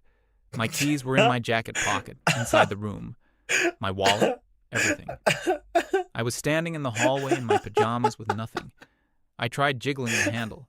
I tried pushing on the door. Nothing. It was stuck fast. A wave. Fuck you too, chemist. If the States goes away of the USSR, all y'all in Europe are fucked. Fair enough. Fucking Switzerland complaining about having to pay the same rates as Americans. Hey, I have planning book. You should have something like diary too, to see what you did and how you progress. That will also keep you working every day. A wave of pure cold panic washed over me. I was trapped. Yep. My first thought was that I could sleep on the couch and deal with it in the morning. Ha! But the thought of the humiliation, of having to explain to Livia and Annabella how I got locked out, was too much. I quietly knocked on Livia's door until she woke up. She was groggy and confused, but when she understood the situation, she was sympathetic. We both tried the door. It was no use. Livia got her laptop, and my heart sank because I knew what my only option was. I had to message Maurice. Do not! My hands were shaking as I typed out the message, explaining what happened. His reply came a few minutes later. It was not helpful. He started by saying that this was a fascinating psychological event. He wrote, "The door is a barrier, a construct. This guy. By being locked out, the universe is forcing you to confront the barriers you've built around yourself. Instead of trying to open the door, perhaps you should try to deconstruct the very concept of what a door is." I just stared at the screen. Deconstruct the... A door is a pathway. If you want to get out of the concept, just open the door. However, the door is broken. What do? You fix it so you can leave. Oh my god! Deconstructed your argument! I'm going insane here, bro. What concept is of the door. this? I was standing in a cold hallway in my pajamas, locked out of my room, and this was his advice. Livia read the message over my shoulder. She didn't say anything. She just closed the laptop. She looked at me, then looked down the hallway towards Johnny's room. I knew what she was thinking, and I hated it. I whispered, "No, we can't." Livia looked me dead in the eye. Her expression was weary. I'm sorry. This is just going so perfectly for Johnny. I can't believe this is real. I can't believe this actually happened. There is no way, right? And yes, I'm going to paint the dragon as girl. Hell yeah. Plot twist, Maurice is a troll who trolling them from the start. When I want to hit Maurice with a door. Chemist, the world is globalized and America is the biggest economic force on it. It's propping up more nations than I wanted to for some reason. And if it goes, China's going with it fast. Huh. Just shivered so hard I cracked my neck. Damn. Global economic collapse then smashes everything apart. You know what? Fair enough. She looked so tired of me, of my stubbornness. She just said, "Jolene, stop. Just stop." Then she turned and walked down the hallway and knocked quietly on his door. It was the walk of shame. My walk of shame. A moment later, the door opened. Johnny was standing there, squinting in the light, clearly having been fast asleep. He was just wearing a pair of gym shorts. Livia explained the situation in a low voice, pointing at my door. He listened, his expression not changing. He just nodded. He went back into his room for a second and came out with something in his hand. It looked like a credit card. He walked up to my door. He didn't even look at me. He slid the card into the crack between the door and the frame, right near the latch. He wiggled it for a few seconds. There was a soft click. He turned the handle, and the door swung open. My room, my safe space, opened in 3 seconds by the man I had despised. He handed the card back to Livia. He looked at me for the first time, a quick, tired glance. Then he turned around, walked back to his room, and closed the door. The entire interaction had lasted less than a minute. I was left standing in the open doorway of my room, drowning in a sea of my own hypocrisy and humiliation. Everything I believed in, every theory, every argument, had been rendered completely and utterly useless by a jammed piece of metal and a small piece of plastic. That was the end. I had nothing left to fight with. Reality had won. Oh my god. This gotta be a fanfic at this point. Also, guys in chat, stop fighting about economy, please. We're all just victims of it. Whether we live in Asia or America or fucking Switzerland is something I read. Whether we live in fucking Europe, we're all just common people, plebs that are the fatality of globalist capitalism. Should have always stayed within the same country. Capitalism won't work on a global scale unless we have super Earth and not a bunch of continents and countries. And I don't want super Earth. Yes, it's fun to spread democracy, but everything else. Ooh. Oh, God. When it was 3 p.m., I remembered I had to eat. I'm talking about today in school. Oh. Oh, damn. Or on floating pyramid. Fair enough! But I am very self-sufficient on my floating pyramid. Get fucked, idiots. The air in the apartment felt different. It was lighter. Livia and Annabella were in the kitchen when I came out. They gave me gentle, sympathetic smiles. They didn't say, "I told you so." They didn't have to. Later that day, while Johnny was at work, I walked over to the wall where we had pinned the roommate agreement. I took it down. Livia and Annabella watched me. I tore it into 4 pieces and dropped it in the trash can. The next day, on the 1st of the month, I left Johnny's share of the utility bills on the table like always. Next to it, I placed a $50 bill. Oh? When he got home that evening, he came into the kitchen, saw the money, and paused. He looked at me, and I met his gaze. I just gave a small nod. He picked up the money, put it in his wallet, and went to his room. Nothing was said. It wasn't a truce. It was a surrender. My surrender. Life in the apartment found a new rhythm after that. It wasn't like we all became best friends. It was never going to be that. But it became normal. Oh my god! Once you stop antagonizing the guy, it actually becomes peaceful and normal. Who would have thought? My vision is kind of blurry. Go to sleep! Well, the democracy on that scale doesn't work. That's why Republicans are superior. The Bretton Woods system cannot hold itself because the only superiority that kept it afloat, US military supremacy, is gone. They will not say it, but they know. There are more than just one shark in the sea. I mean, the US military has more supremacy nowadays than it ever had before. I mean, they did demonstrate it quite well by yoinking a country's dictator.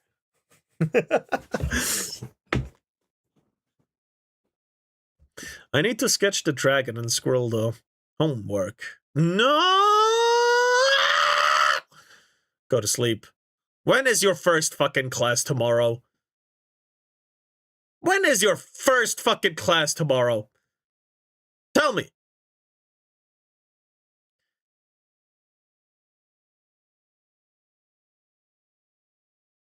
You have more than 12 hours. Sleep now, work tomorrow before class. You'll be awake, you'll have energy, and it's fine. Is your first class art class? If not, you're good! I hate saying do it tomorrow, but you really need to. We don't even know how much the US military is hiding its power level. True. Exactly. Hey, go to sleep. Sketch it tomorrow when you wake up at like 7. That way you'll have more than 2 hours before your first class, and then you'll have more time. Come on, bro. It's simple. Just go to sleep now with peace of mind. Wake up refreshed with enough sleep, and you'll have a good fucking sketch ready. Please, I beg of you. We were roommates. Annabella would sometimes cook a little extra for dinner and leave a plate for him on the counter. Livia once asked him for help carrying a heavy piece of furniture she'd bought. He did it without complaint. I started just treating him like a person. I'd say hello. I'd ask him if he needed anything from the store. He was always polite, always quiet. He still mostly kept to himself. But it wasn't the hostile silence of before. It was just his way. He was a quiet, hard-working guy. I think it's more your perception has changed and not that he changed, but brother. What the fuck about Taiwan?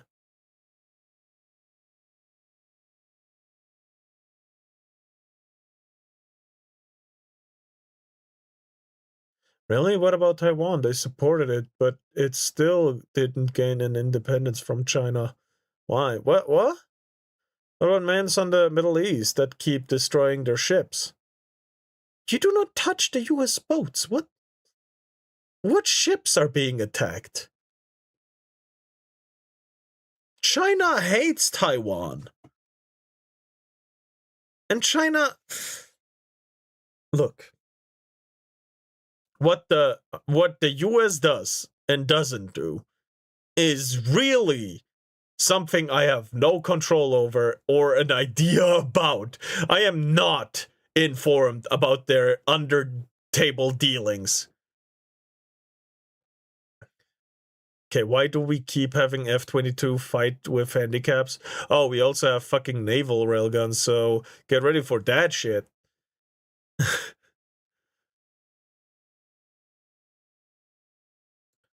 If US pulls out of military support from everything but their own force, we are not ready in Europe to face anything at the moment. I am aware of that, which is why I support military in my country. Even if it's little resistance we can offer up, it's still resistance.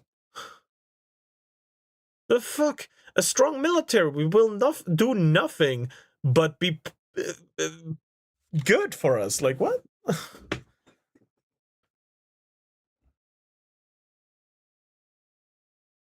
Also, can you two stop fighting? You're literally having my grade leader can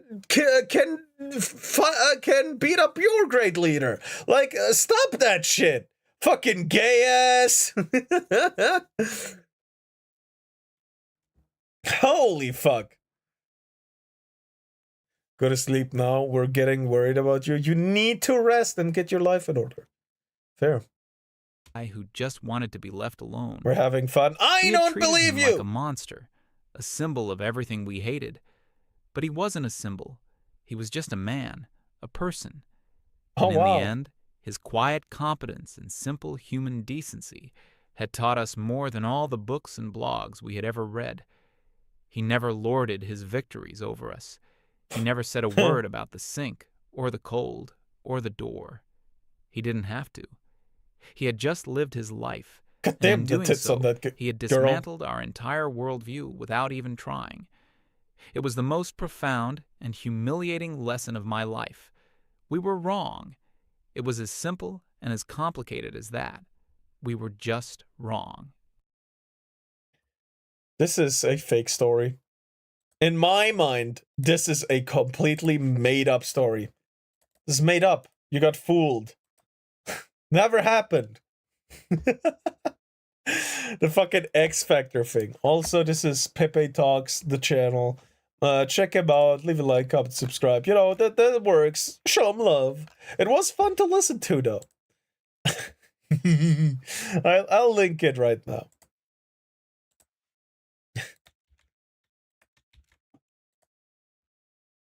Bam. Bam. And bam. Hello, Sakura! Hi! These are usually made up, but gotta admit, they're pretty good. Yeah, you know. I think they were too fast in their change of ways, honestly.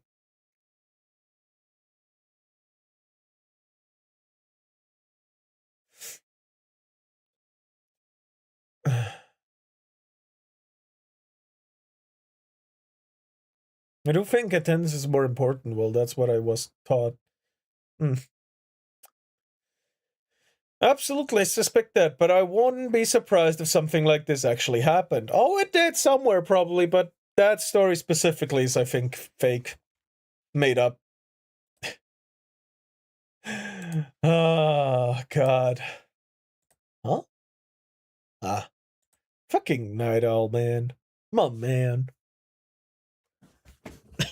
I've never been late. That's good. Plus, I said that I sympathize with you, even if I'm not live in the West.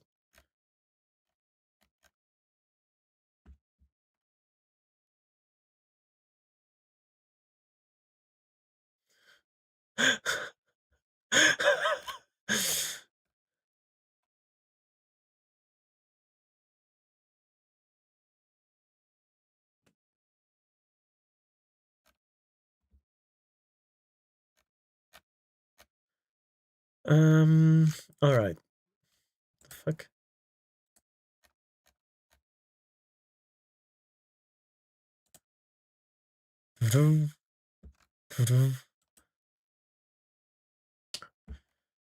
Oh, God. I've done too many reacts the last few days. Let me check on something.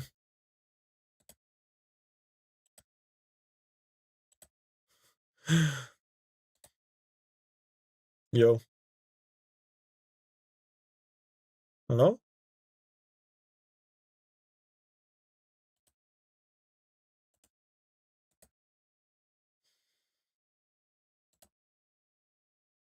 Frosty? Alright, there you are. You guys want to play something nitrate related? No. Aw. Had a bad round. Mm-hmm. Yeah. Alright. Good night, then. No. So glad you didn't say it. Daily, I just have the feeling my brain is like melting. Don't know, feels weird. That's cool. And I know the most scary shit for you, my dear. What is it? What is going on anywhere else? What do we have? What?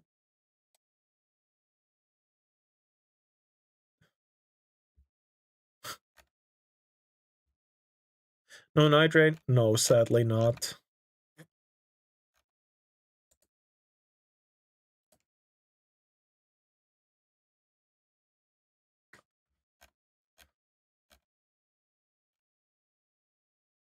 God! They were cooking with that, huh?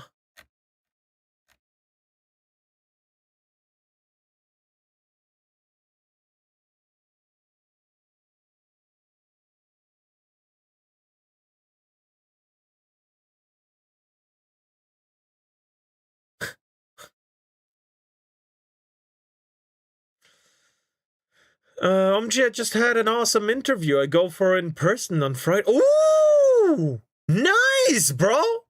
Okay, so did you finish Neo 3 or not? No, I have not finished it.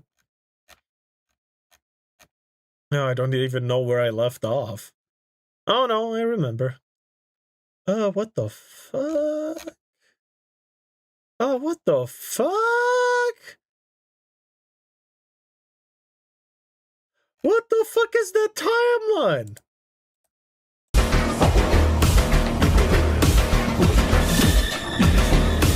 Sorry, I just saw a video about Warhammer and I knew that song was gonna come up. And that is a whole fucking vibe. Sorry about that.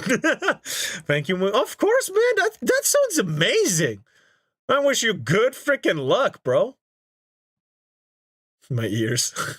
Oh yeah, you know, sketch isn't supposed to be perfect and stuff. I know. Was it that loud? Hold on, let me check. Be ready. Oh yeah, it's pretty loud, isn't it?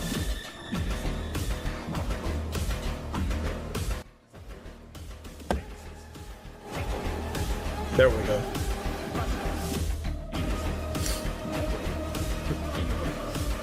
Sorry. Mid loud, but I dig it. Man, that song's so fucking good. What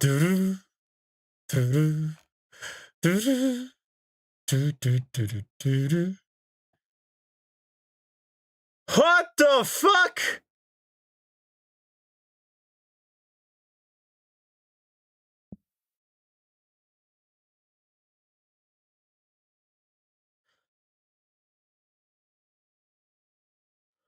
Nah, what the fuck?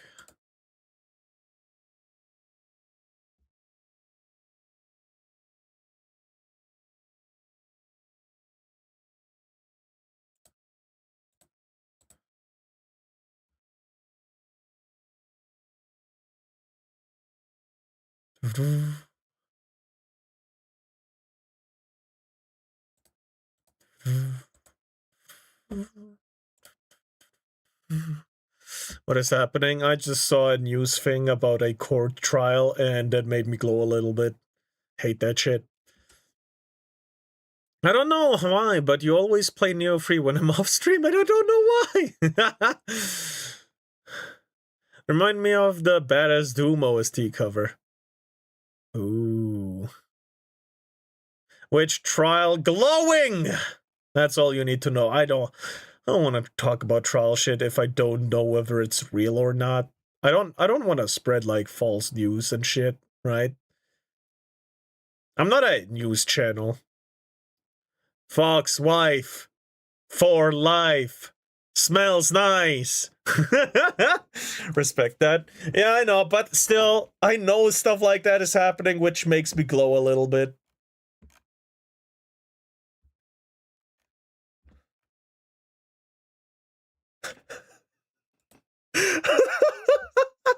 But you know, something like this, I wouldn't be surprised. I wouldn't be surprised. There's Black Hitler behind me. What the fuck? Didn't read my chat. Oh yeah, my Archie just says I have to be perfect. What the what? That's stupid. Oh fuck. I don't want to show whole Twitter pages usually. Because stupid.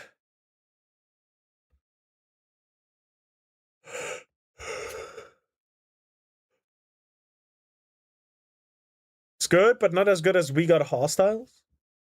Huh.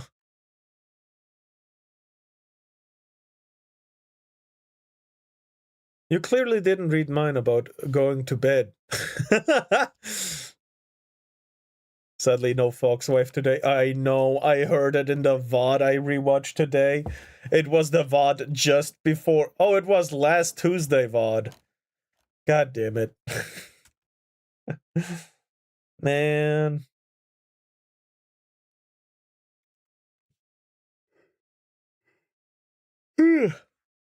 Foxwife! Smells nice!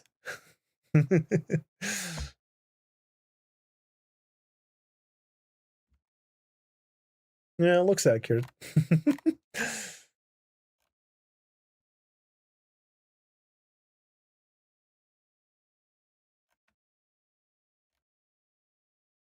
What? Why? Uh, uh,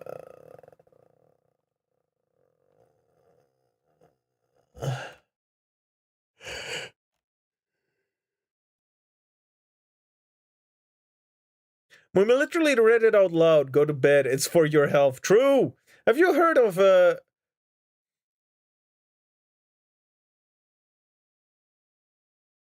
Naija Bunji? What? How do you read that without getting banned?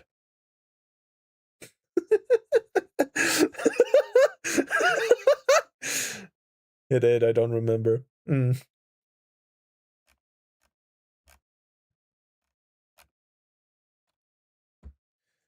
I'm so deep in the mountains right now, I can smell Bigfoot's taint. And there's an Applebee's here. Even the mountain people desire under-the-table food jobs.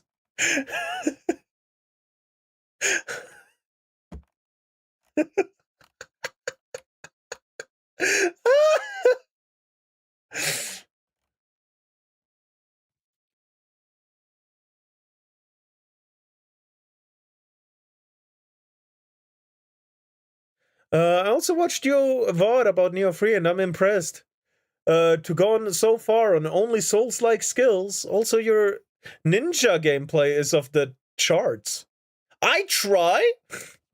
Enough reason for you to go to sleep now, true? I want to sleep, but I don't want to waste time. You don't waste time! You refuel so you can be productive the next day better. Look, alright, simple math! If you work a full 24 hours, your first 4 hours are the most productive of your day. The next 4 hours, you lose about, what, 50 or no less. You lose about 30% productivity.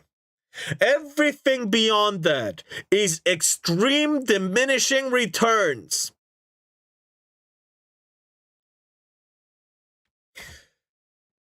What I'm trying to tell you is, if you would rest after every 4 hours for a little while, you would get more work done, be way more efficient, just in theory, than you would on a whole day with just 8 hours of sleep. That's, however, not possible in our society, so have enough sleep to get through the day so you can be productive. For us, is kind of my daily sleep, and that's why you don't get shit done. Proving my point. Also, correct me if I'm wrong, but didn't you ace a test when you were very well slept? When you were very well rested?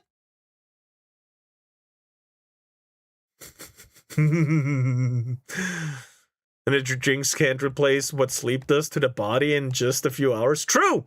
Funny thing, never had any energy drink in my life. That's okay, that's good. Do not drink energy drinks. But sugar is a kind of energy drink if you think about it.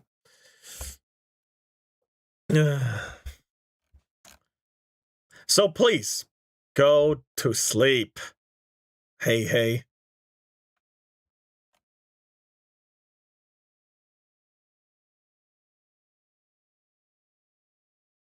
Please believe me when I tell you I know what I'm talking about.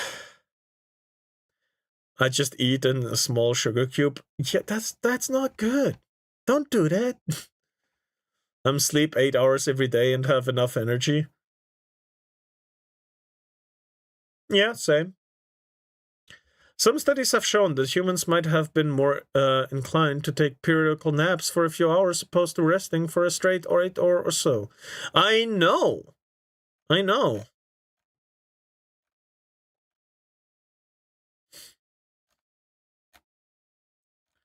Which is kind of freaking insane.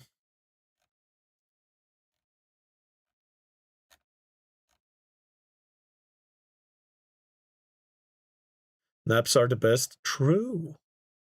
Trust me, it's worth it. You won't regret it. I've spent numerous days binge watching anime when I didn't sleep at all. I really regretted it. You will be fine. Get your recommended amount of sleep or it's gonna be devastating to your future health. True. Does it look like I care about my future? At least do it for the people who do care about your future. If not for yourself, do it for those that do. Doesn't need to be something special. Naps are the best. True. I sleep 6 to 4 hours and have energy to go through the day. Bad habit from working night shifts and waking up early for church. Fair, but again, I don't think 4 hours is enough.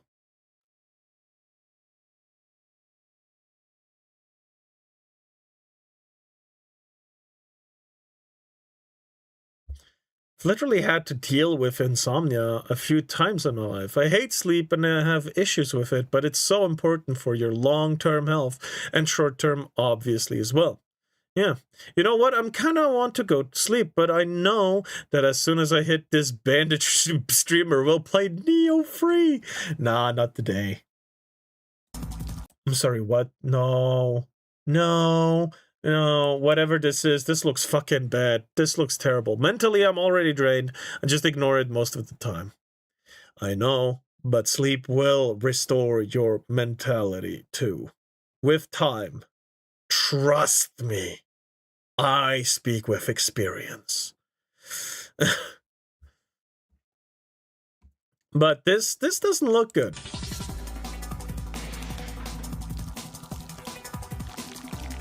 What are you trying to do? Oh, okay. No, this makes sense. Okay. No, you're excused. You're excused. This is good. This works. This is fine. This is fine. This works. Alright, I was about to say, is he gonna try and fix this? No, right? No.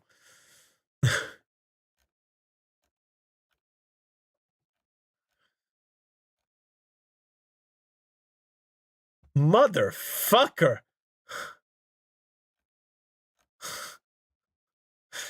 Emperor of Mankind. Primarchus, what the fuck? Hey, you're gonna have health problems if you keep this up. My mental health would be good without school crushing my dreams. I understand. But suffer through school so you can actually have a future. Don't let school ruin it. I was lucky. I understand that. Not everyone can be. However, you can be resilient enough to not let them destroy your future. And to wait 3 hours again for fucking math, I know. It sucks. It's terrible. Some school stuff is absolutely not needed.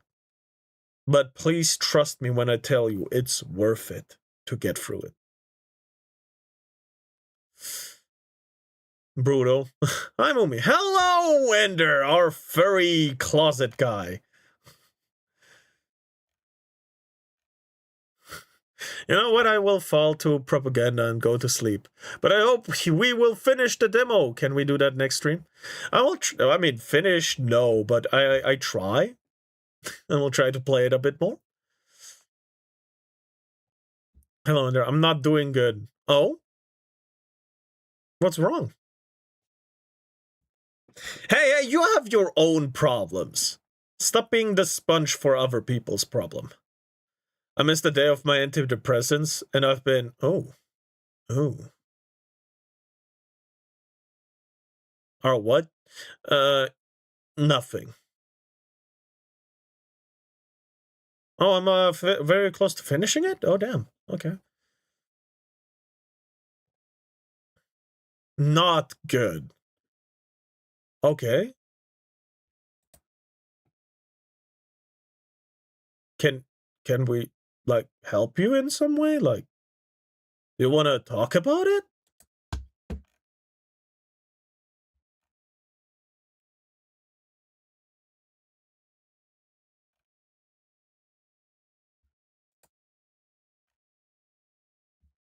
I'm probably fine. Alright, just take your time, bro. You what? Do not?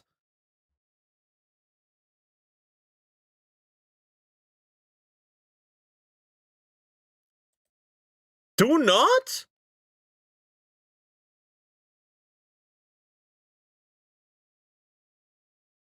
God damn, bro.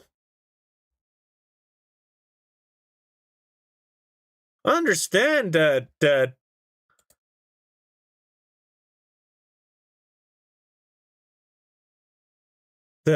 you know, shit can get really bad at times, but come on, bro. Mumi bandages. Clean ones?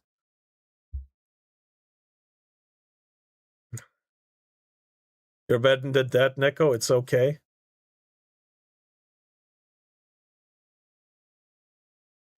Man.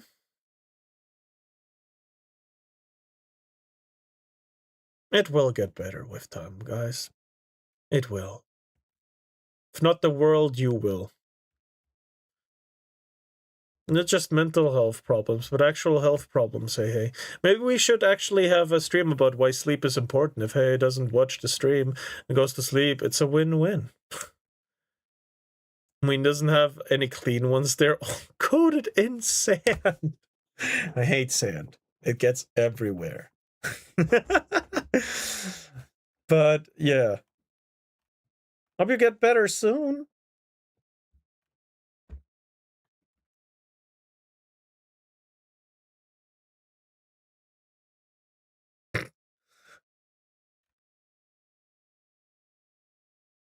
Do feel better each time I watch stream.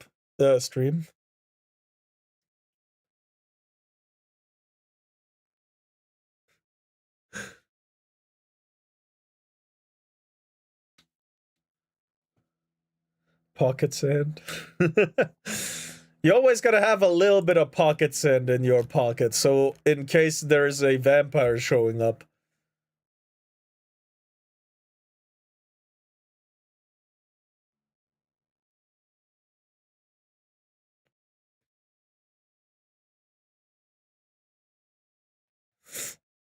Pocket sand to eat. Do not eat the pocket sand!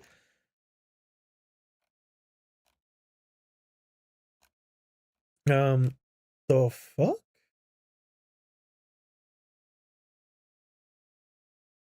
It's crunchy.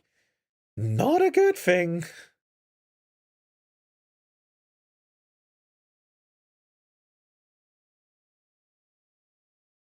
The fuck is that even? Ugh.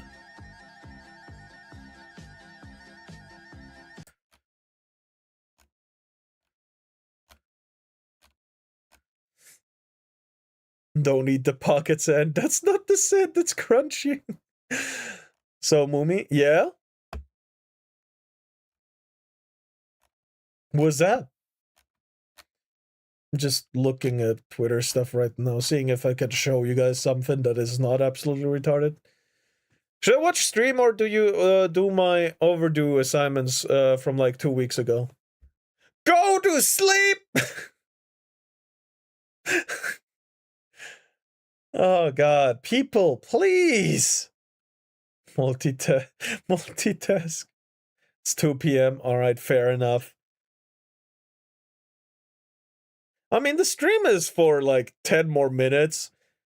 I guess you can do it after stream, but it's important to do it still. So, you know.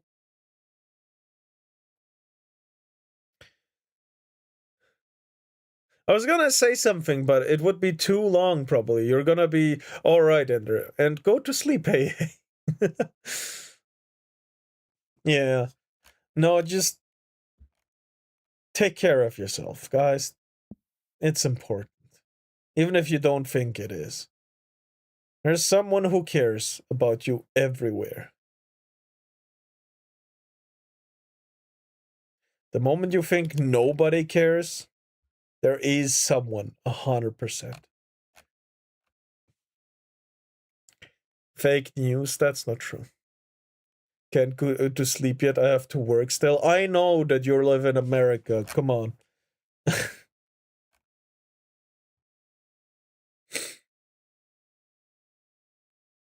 Don't forget to love yourself too. True.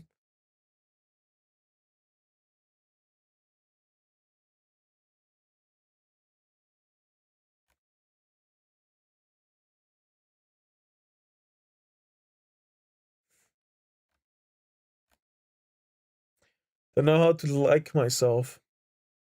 You'll learn slowly. It's a path to walk. It's not something you just do instantly.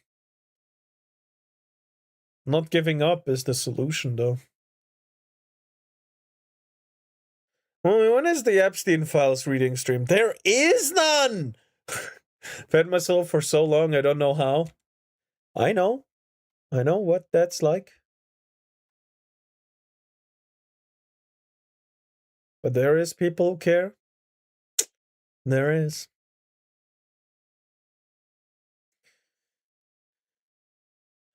So if you can't fight for yourself, fight for those that do care about you.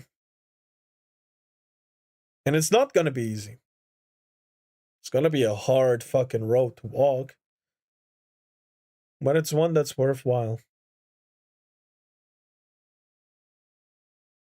Follow your heart, do what makes you happy in life. In this situation is the worst advice possible, by the way. I'm sorry, I don't want to, like, talk bad about this advice. It's worth it once you know what makes you happy. But in a situation where you're lost, confused, and really have feelings of leaving the server, it doesn't help.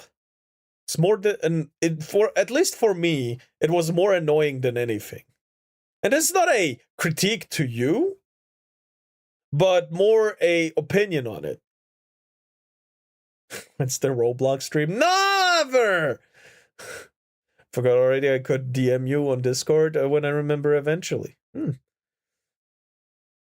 Did note a few thoughts of mine in a document of fraud stuff there. It was really bad and I had to vent and shit. It's about 100k words. Fair. It'll be fun, trust. No!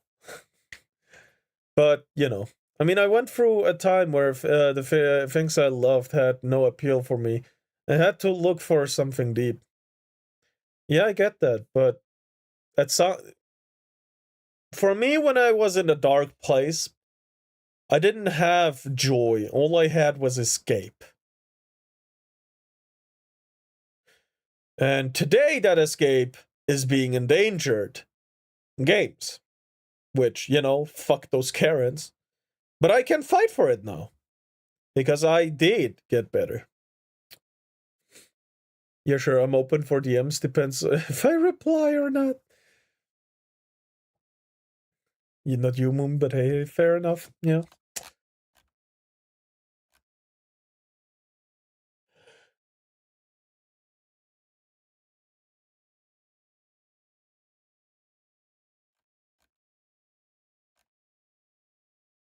Saw sharks of fanboys. What the fuck? No?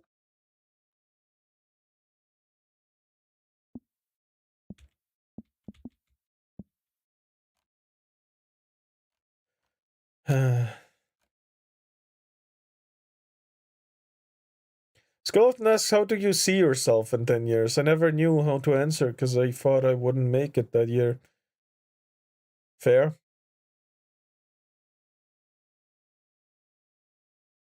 I would usually just put down a job. I didn't know what to do with myself until, like, grade 7 or something like that. Again, I was lucky with the teacher I had because, you know, he helped me a lot. But yeah. If I had any other teacher, even if they were nice or a good teacher, I probably wouldn't have made it. Honestly. Gotta play Spin a Baby Patty. It's still a wonder I'm still in the server. Those dark thoughts began years ago. Yeah. They slowly creep in and don't want to leave. I understand. But you're aware that they exist now.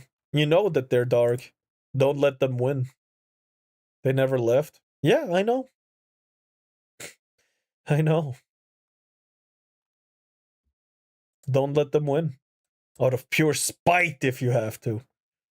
Only time I thought about leaving the server was because of someone I liked, but I remembered a classmate of mine was bullied for practically his whole life who didn't end it, and I decided to keep going. Yeah. Yeah. Find your own motivation, whether it be spite or just wanting to live. Can be simple, it doesn't have to be big.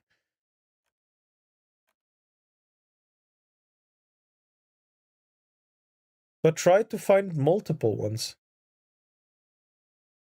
Not just a single one.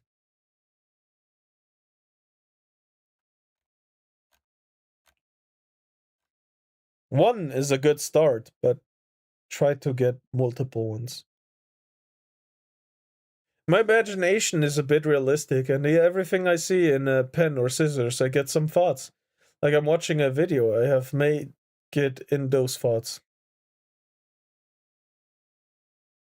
Yeah.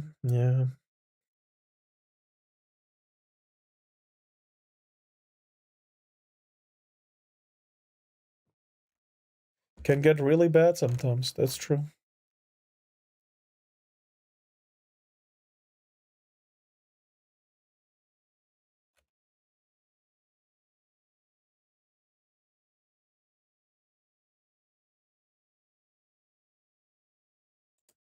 What the fuck? I'm sure you understand what I mean. Never make it.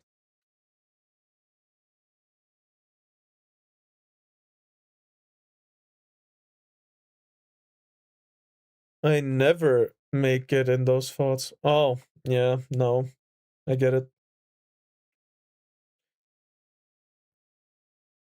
I had to hide the painkillers from myself. Still don't know where they are.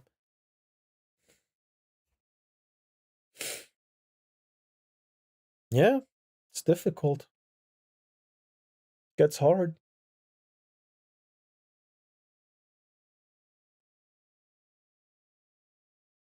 And it's not good that I have literal scissors next to my bed. Well, you can look at it that way, or you can look at it this way. You've never done anything with them. You can trust yourself not to do it. The future. It's a sign of strength and will. It's not just bad. You tried?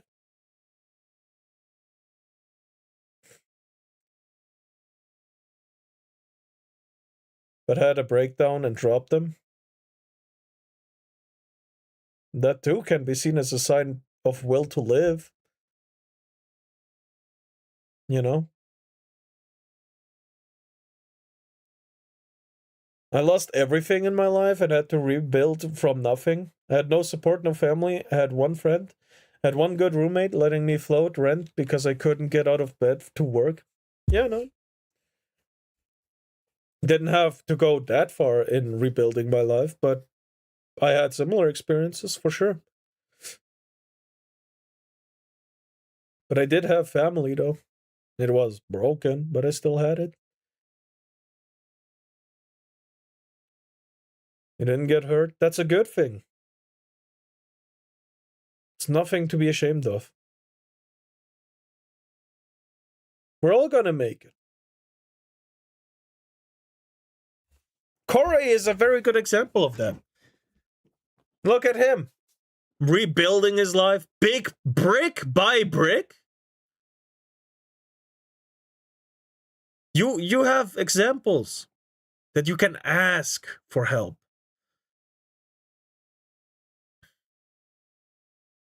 You know? You don't have to go through it alone. There is people you can reach out to.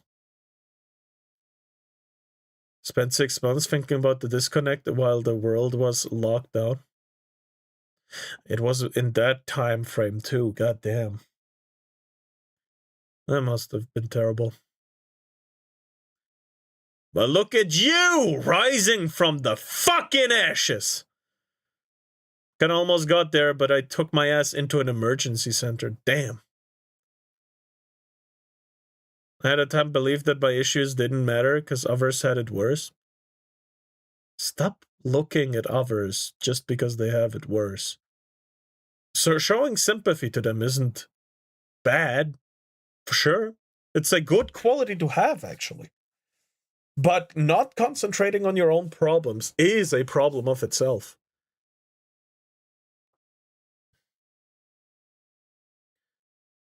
I abandoned my old career path and started everything anew. You know? I'm glad you did. It seems to be looking up for you, too. Comparison is the thief of joy. True. When did I stop comparing myself to others? Truly. Because I still am. I was and always am still very jealous of people. But what I do with that jealousy has changed dramatically nowadays compared to when I was a child. I had completely depressed. You know? And it was me. Mm-hmm. And everything there is to experience. Yeah. No, when I still am very jealous. I am a very envious person. I am. However, I have learned to be happy for people and strive to be better instead. It was difficult to do that. It took me, from 5th class all the way to 9th class to, actually do it. So around 4 years to actually change that perspective of mine. But actively trying is what helped, There's many things that I do wrong still. Regret. And am ashamed of, specifically my sister too. I was a very bad big brother for a majority of my life still. Which I am deeply ashamed of, honestly. And I'm just glad that she didn't lose trust in me. Yeah, that'd be terrible, honestly. But yeah. Changing is one of the most difficult things you can do. But it is possible, and it is the only way to get better. Got a rough relationship with my siblings too, I feel you. Yeah, we patched up things pretty well, since we were still pretty young when I changed. So it wasn't too late. So I hope people I know don't watch stream. Funny thing, when I did think I was doing better, it got worse. It hasn't gotten better since. Yeah. Yeah, that retreat of getting better is also very hurtful. I understand.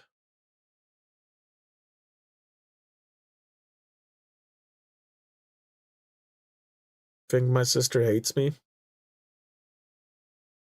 Damn.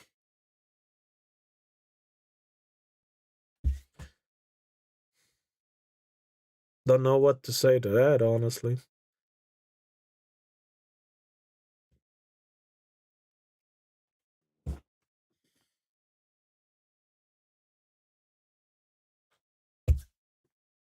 Depression is like an ocean, and it hits you with rogue waves, even when you're in the middle of a storm. Yeah, yeah. She used to say I miss the old you, like when I first learned I was depressed. Huh. Should I go looking for the latest batch of crazies? Nah, we're good. We're good for today. Should that she missed when I wasn't? Huh.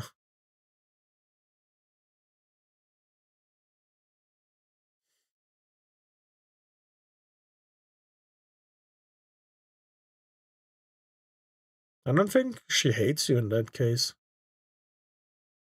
It's more of a guilt that she can't help you. If it's a situation I'm imagining, but I don't know for sure. Only way to find out is communication. She was 9. Damn. Very impressionable age, too. I never told my family about my issues. I just hide them. I did tell some friends, but their reaction wasn't that good, so I never brought it up ever again. Yeah, most people don't know how to react properly to it. I mean, I don't. All I can do is compare my life experiences to it and give advice based on that. And that's only possible because I had those experiences. Even if many people do have depression, it's still not the majority of people. Especially in those tragic ways. During one of the times I didn't like myself a couple of years ago, I started streaming, and the next day I listened to my streams and thought, ha! I'm not as bad as I thought. Fair enough. Lucky I only told them because it was tell them I'm kind of suicidal, or they see all the dick pics I had on my phone, not mine. Damn. Don't think the bottle it up forever strategy is the right option. No, it's not. I mean, honestly, I shouldn't say this because it's very negative and it works on a very low scale, but it did work for me. But I did end up opening up at the end of it, right?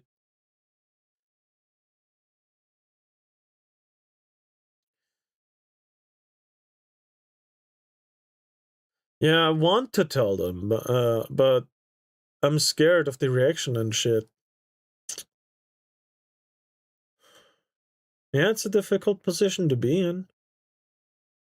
We are our own worst critic. That's true. I get that.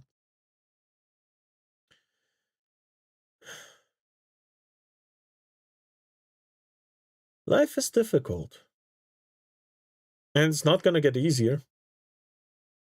Never does. Only thing that changes is how strong we get. At the end of the day, the only thing that's gonna help you is you.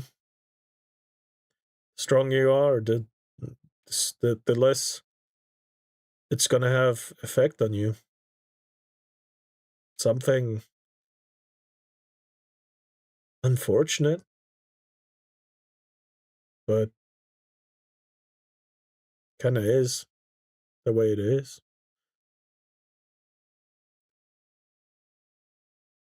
And still to this day, I want to leave. I get it, but please don't. It's hard to open up in group, but when you get the courage, it's so worth it. Yeah, I agree. Can be very worth it.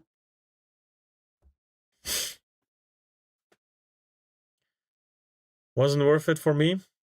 Yeah, but I told friends that were the same age as you.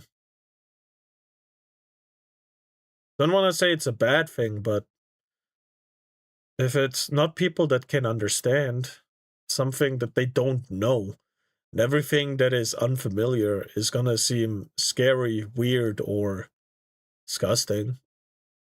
You know? So I'm bitching about my life. They got me into depressants, and I think they are helping. Yeah, if drugs help for a certain amount of time, it's good if you have them. But it's way better to learn how to deal with it with certain habits. And I'm not talking about drugs or cigarettes. Fuck that. I'm talking about habits like writing in a diary or actually trying to get a hobby in, like cooking or you know, something that calms you down and gives you relief. Sometimes friends joke about leaving the server. I do say it in a joking tone, but I do mean it. I understand. Being able to joke about it is good, but meaning it is not. Getting the right dose for the meds is important. True.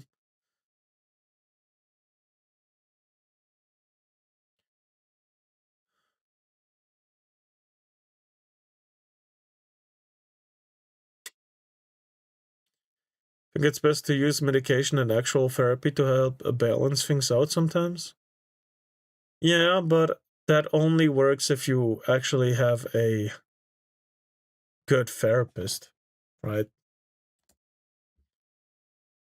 Well,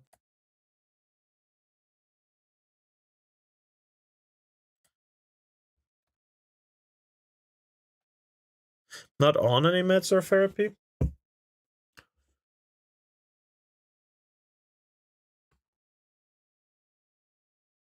And those are hard to find. True. My sister went, I think, to like 3 or 4 different ones until she found someone who was actually helpful.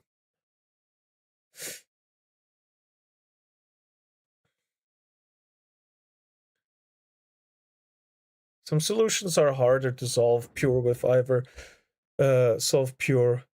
so I think the hybrid method works. Yeah, for sure. Hybrid is good. You gotta look for a therapist who actually helps you and doesn't just talk to you. Talking is important, but only talk and no solutions is bad. Took me a year to find one.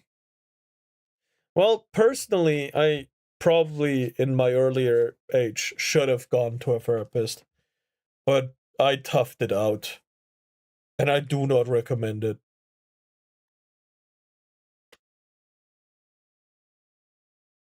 I made it, but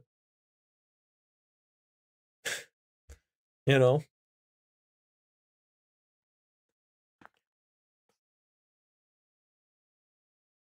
But look, just tell nobody.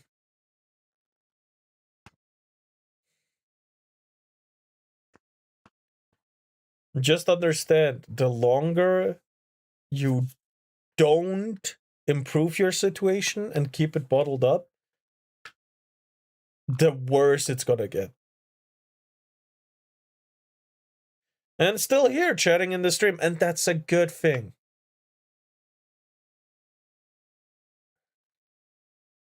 I did so too until I could not. Yeah, well, true. I was fortunate enough to actually improve my situation. Right? I didn't have that breaking point. Multiple factors probably played here. Like, if my mental strength were any weaker than it is, I probably wouldn't have made it. If any other person was a teacher than the teacher that helped me would have been there, I probably wouldn't have made it. Any factor that wasn't present, that was present, would have probably not let me make it. So, you know, my chat didn't pop up. Yeah, that's just YouTube. And I do enjoy talking to some of you during stream. Yet something small like that, let that be the start. You will find more things gradually along the way that you will enjoy, that will help you. It starts with something small, just chatting with someone. Doesn't have to be big. Can be a game, it can be chatting, it can be drawing, it can be anything. Just gotta search for it.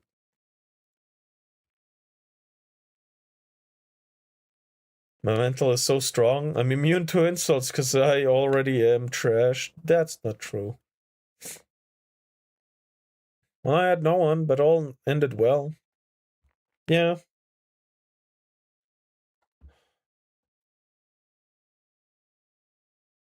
To be fair, even if I told my mom, she probably wouldn't have known what to do.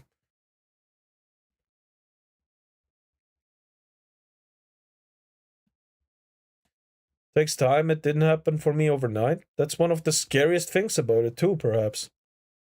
Yeah.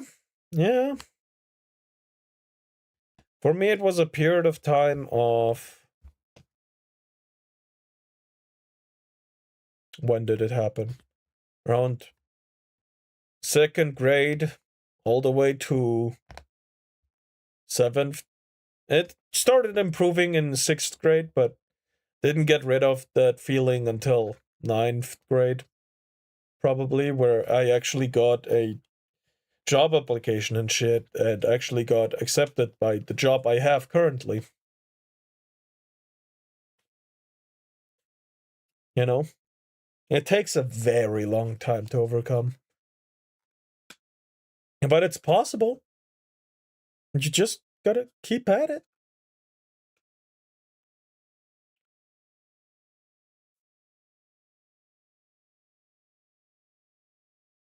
Look at Shoma from 100 Line Defense. Yeah, even game characters can be an inspiration.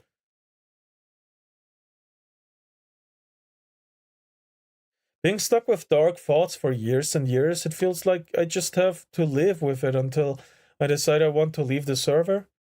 And that's not the only option you have.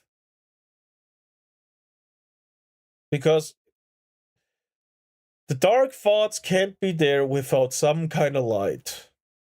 It can be just a candlelight, but protect it.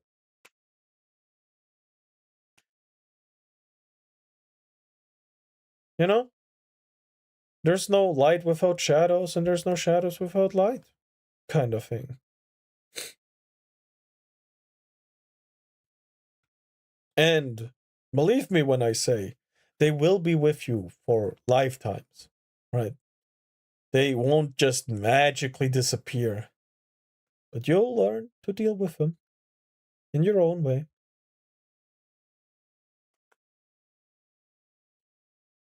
And at some point, you're just gonna see a shadow. It's gonna be there, but it won't bother you anymore. At some point. Promise. Mom had no idea what to do. I got into slam poetry. She is with button poetry.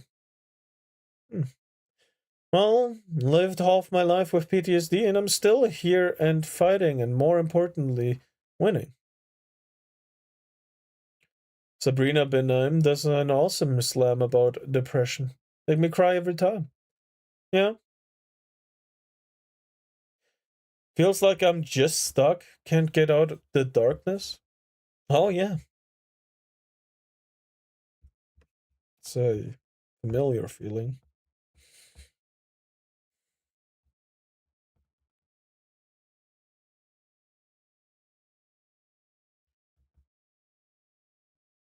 But you'll free yourself.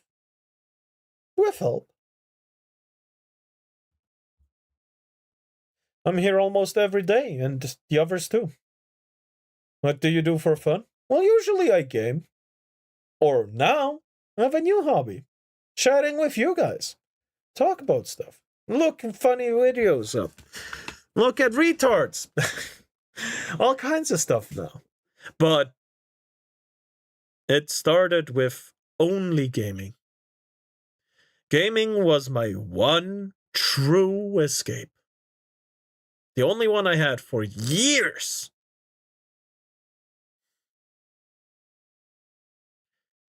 And I'm afraid that escape is going to be gone because of what's happening in the gaming world today. I don't want that. Don't really know. I draw, but then lose interest again, but it also gets kind of boring. Yeah. I understand that my escape isn't everyone's escape. It's true. Video games and music were there when no one else was. Dear Lord, how the gaming community has helped me through life. It wasn't even community that I needed. All I had were games that technically were multiplayer, but I didn't have anyone to play with. You know, except Useless and Frosty, but we had very different game likes. And at that time, I was very heavily into Destiny 1. And that was my one and only escape.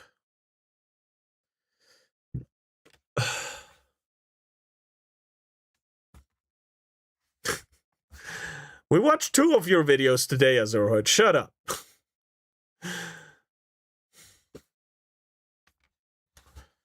Yeah, gaming, funny videos, memes, tech girls. Kirsche ignoring my videos because I'm a butt.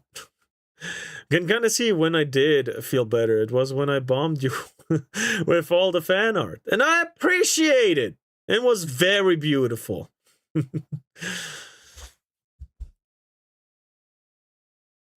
Yeah, man.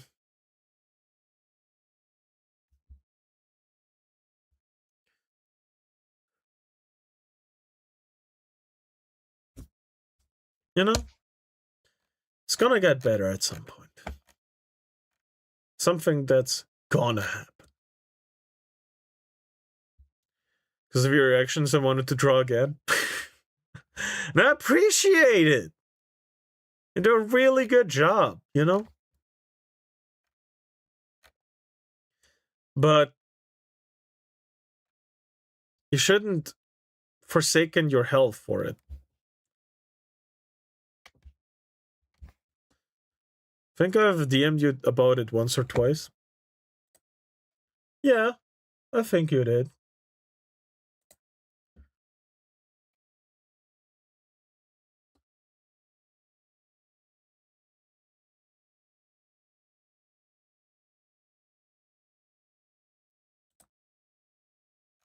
So just keep going. Every step you take is a step forward. Even if it doesn't always look like it.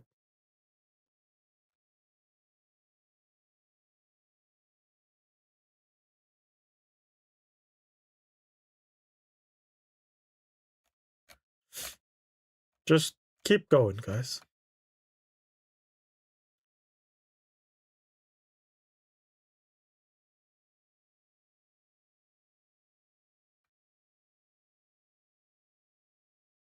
It's weird, I just can't imagine a future. You don't have to. Just walking forward for now is enough. Don't think about the future when you can't imagine one. It's only gonna make it worse at the start. For the beginning, all you need to do is walk.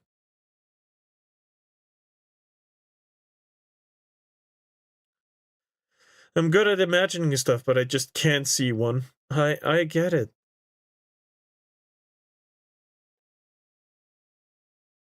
Walk and then trip. You stand back up. I know it sounds stupid, but there's really nothing else you can do. If you trip, you stand back up. You fall, stand up. This sounds like boomer advice, like pull yourself up by the straps and shit, but with depression, it really is a terrible, disgusting game of endurance. But you're gonna win.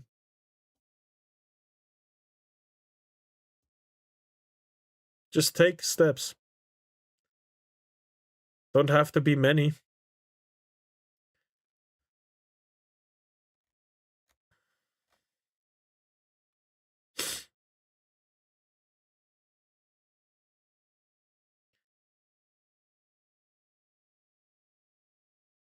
Uh-oh.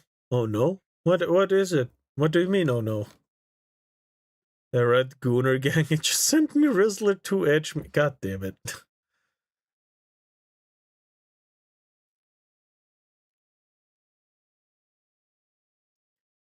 Getting emotional again? It's okay to be emotional.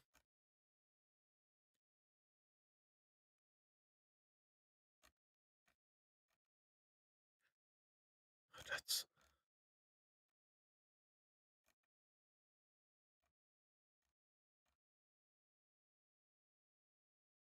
Keep singing those arrows. He's trying to enter from the backside. What the fuck?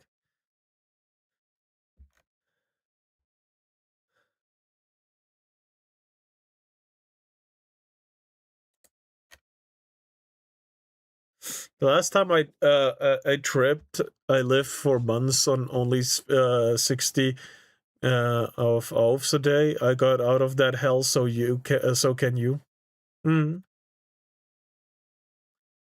Real king shot at, by the way. What the fuck? Yeah. Depression really is just a game of endurance, to simplify it. It's not one you wanna play, seriously. But once you're in it, you either walk or give up. And honestly, walking is the solution. Most of the day I don't eat, only dinner, because I have to show my parents that I'm doing fine.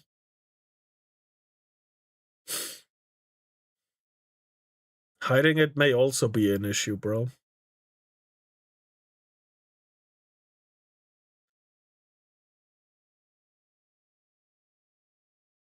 I don't want to say just tell your parents, because it's very hypocritical to say that when one didn't do it themselves.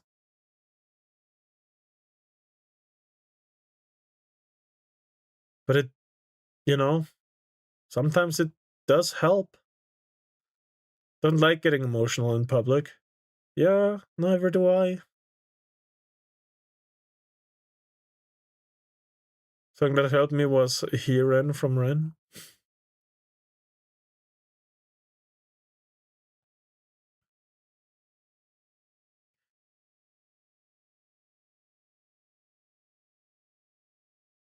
Yeah.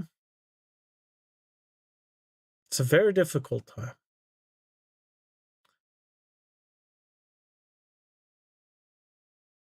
Stopped myself from crying by digging my nails into my palm. Left marks for days. Sometimes it's better to just let them out. You know? I understand not wanting to show too much emotion. I do. But sometimes it's too much, you know?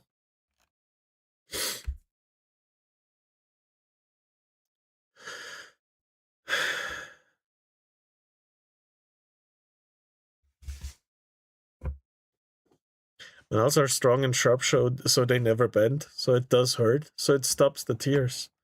I know, and if that's your way of coping, that's fine, but it's not a very healthy way to do it, you know?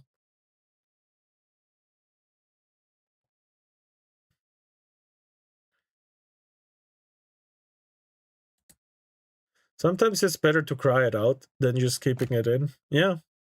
No, I agree.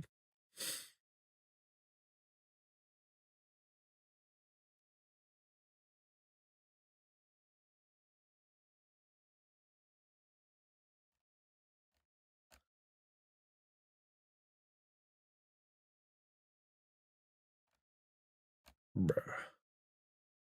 I know. I just hurt myself more and more if I keep doing it, but I can't just stop. Yeah.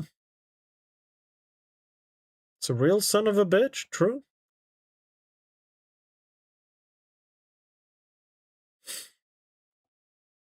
Oh, man.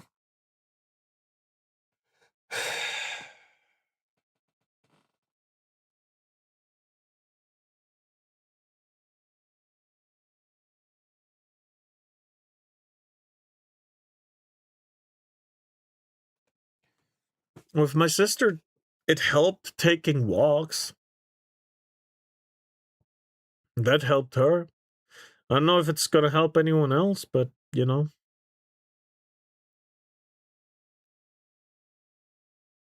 Maybe useful to someone.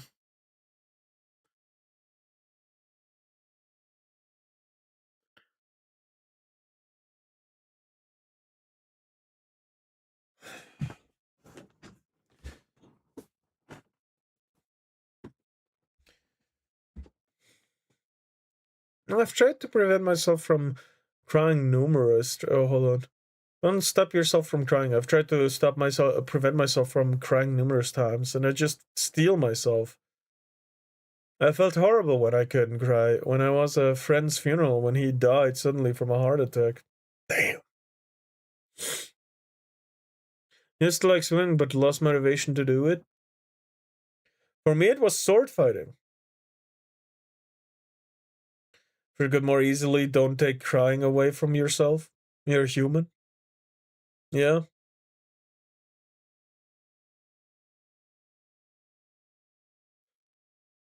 I also cry very hardly.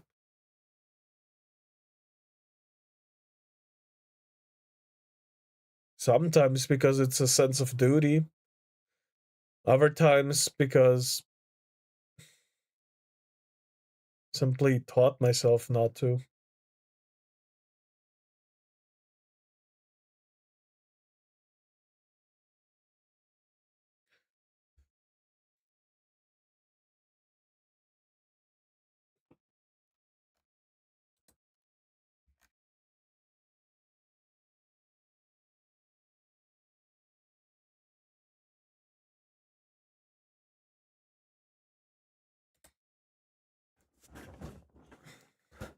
Last time I took a walk, thought about drowning myself under the frozen lake. That's not a good thing.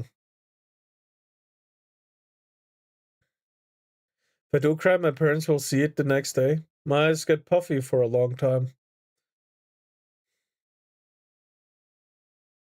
I understand that you're afraid of that, but maybe it's a good way of starting a conversation, you know? You don't have to take the step first, you know? Maybe think of it that way. It's a very, you know, unhealthy way of starting it, but desperate times call for desperate measures, you know?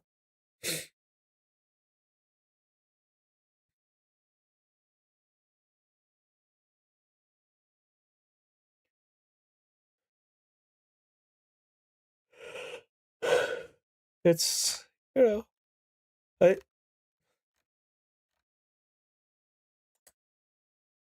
as it just calls me grumpy a lot. I don't want to lash out, but I can't stop myself. Yeah, she's also way younger than you. I feel like she just really doesn't understand.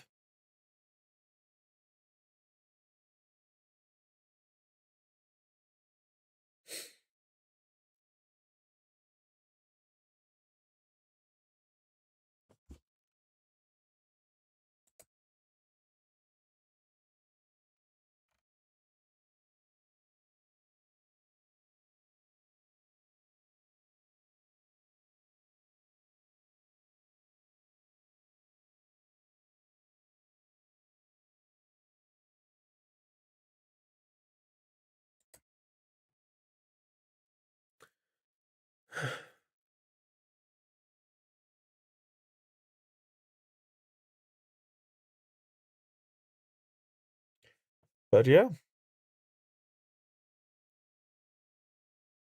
even though it's a terrible time to do it, I think I have to end for today. Oh yeah, sorry for dumping so much shit here, Mumi. Do not feel bad about that. I meant it when I said I want to be a place where people can open up and actually try to get better. I meant it. That wasn't me just being a fucking wannabe. I don't know. I appreciate that you're taking consideration of me, but please don't apologize for this. I want to spread the white pill. I want to get people better, even if it's just a little bit. I lost the capability of crying, so I laugh about the worst things in life. And my advice is the same as the rest. Find something you can put your heart in and find someone to talk to. Yeah, I also cope with laughing. It has given me a lot of misunderstandings. But hey, it still helps. A little bit, anyway.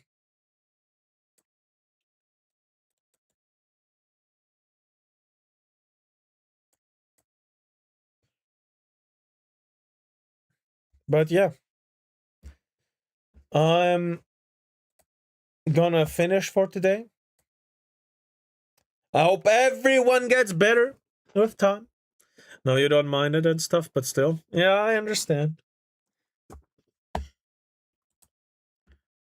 But hey. It's gonna get better. Some point.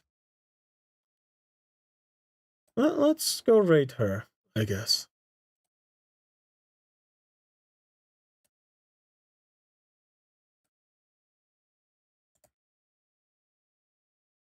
I blame myself for a lot. Every mistake, even the ones I don't make. Yeah, no. I don't like to say it's normal, but it is. In the situation you're in, it's normal. You gotta get away from that, for sure.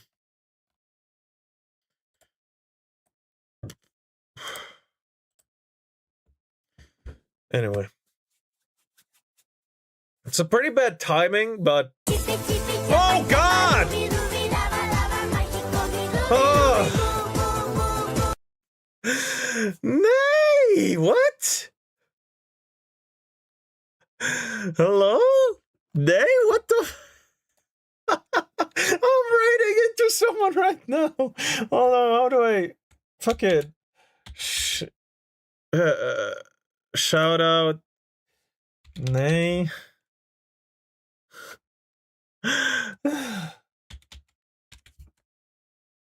God damn it. Nay, god damn it! Hello! We are gonna rate her in a second. I mean, we're rating into Smugalana right now. So, you know. No, it's fine. I appreciate it. But hey, I do wish everyone to have a good time. Thank you for the raid, even though it's, you know, unfortunate. But hey, I wish everyone a good morning, good day, good evening, good night, sweet dreams, and goodbye. Bye-bye. Next time, Nay, next time. Bye-bye, everyone. Thank you, Nay! Oh, man. It's all good. Goodbye.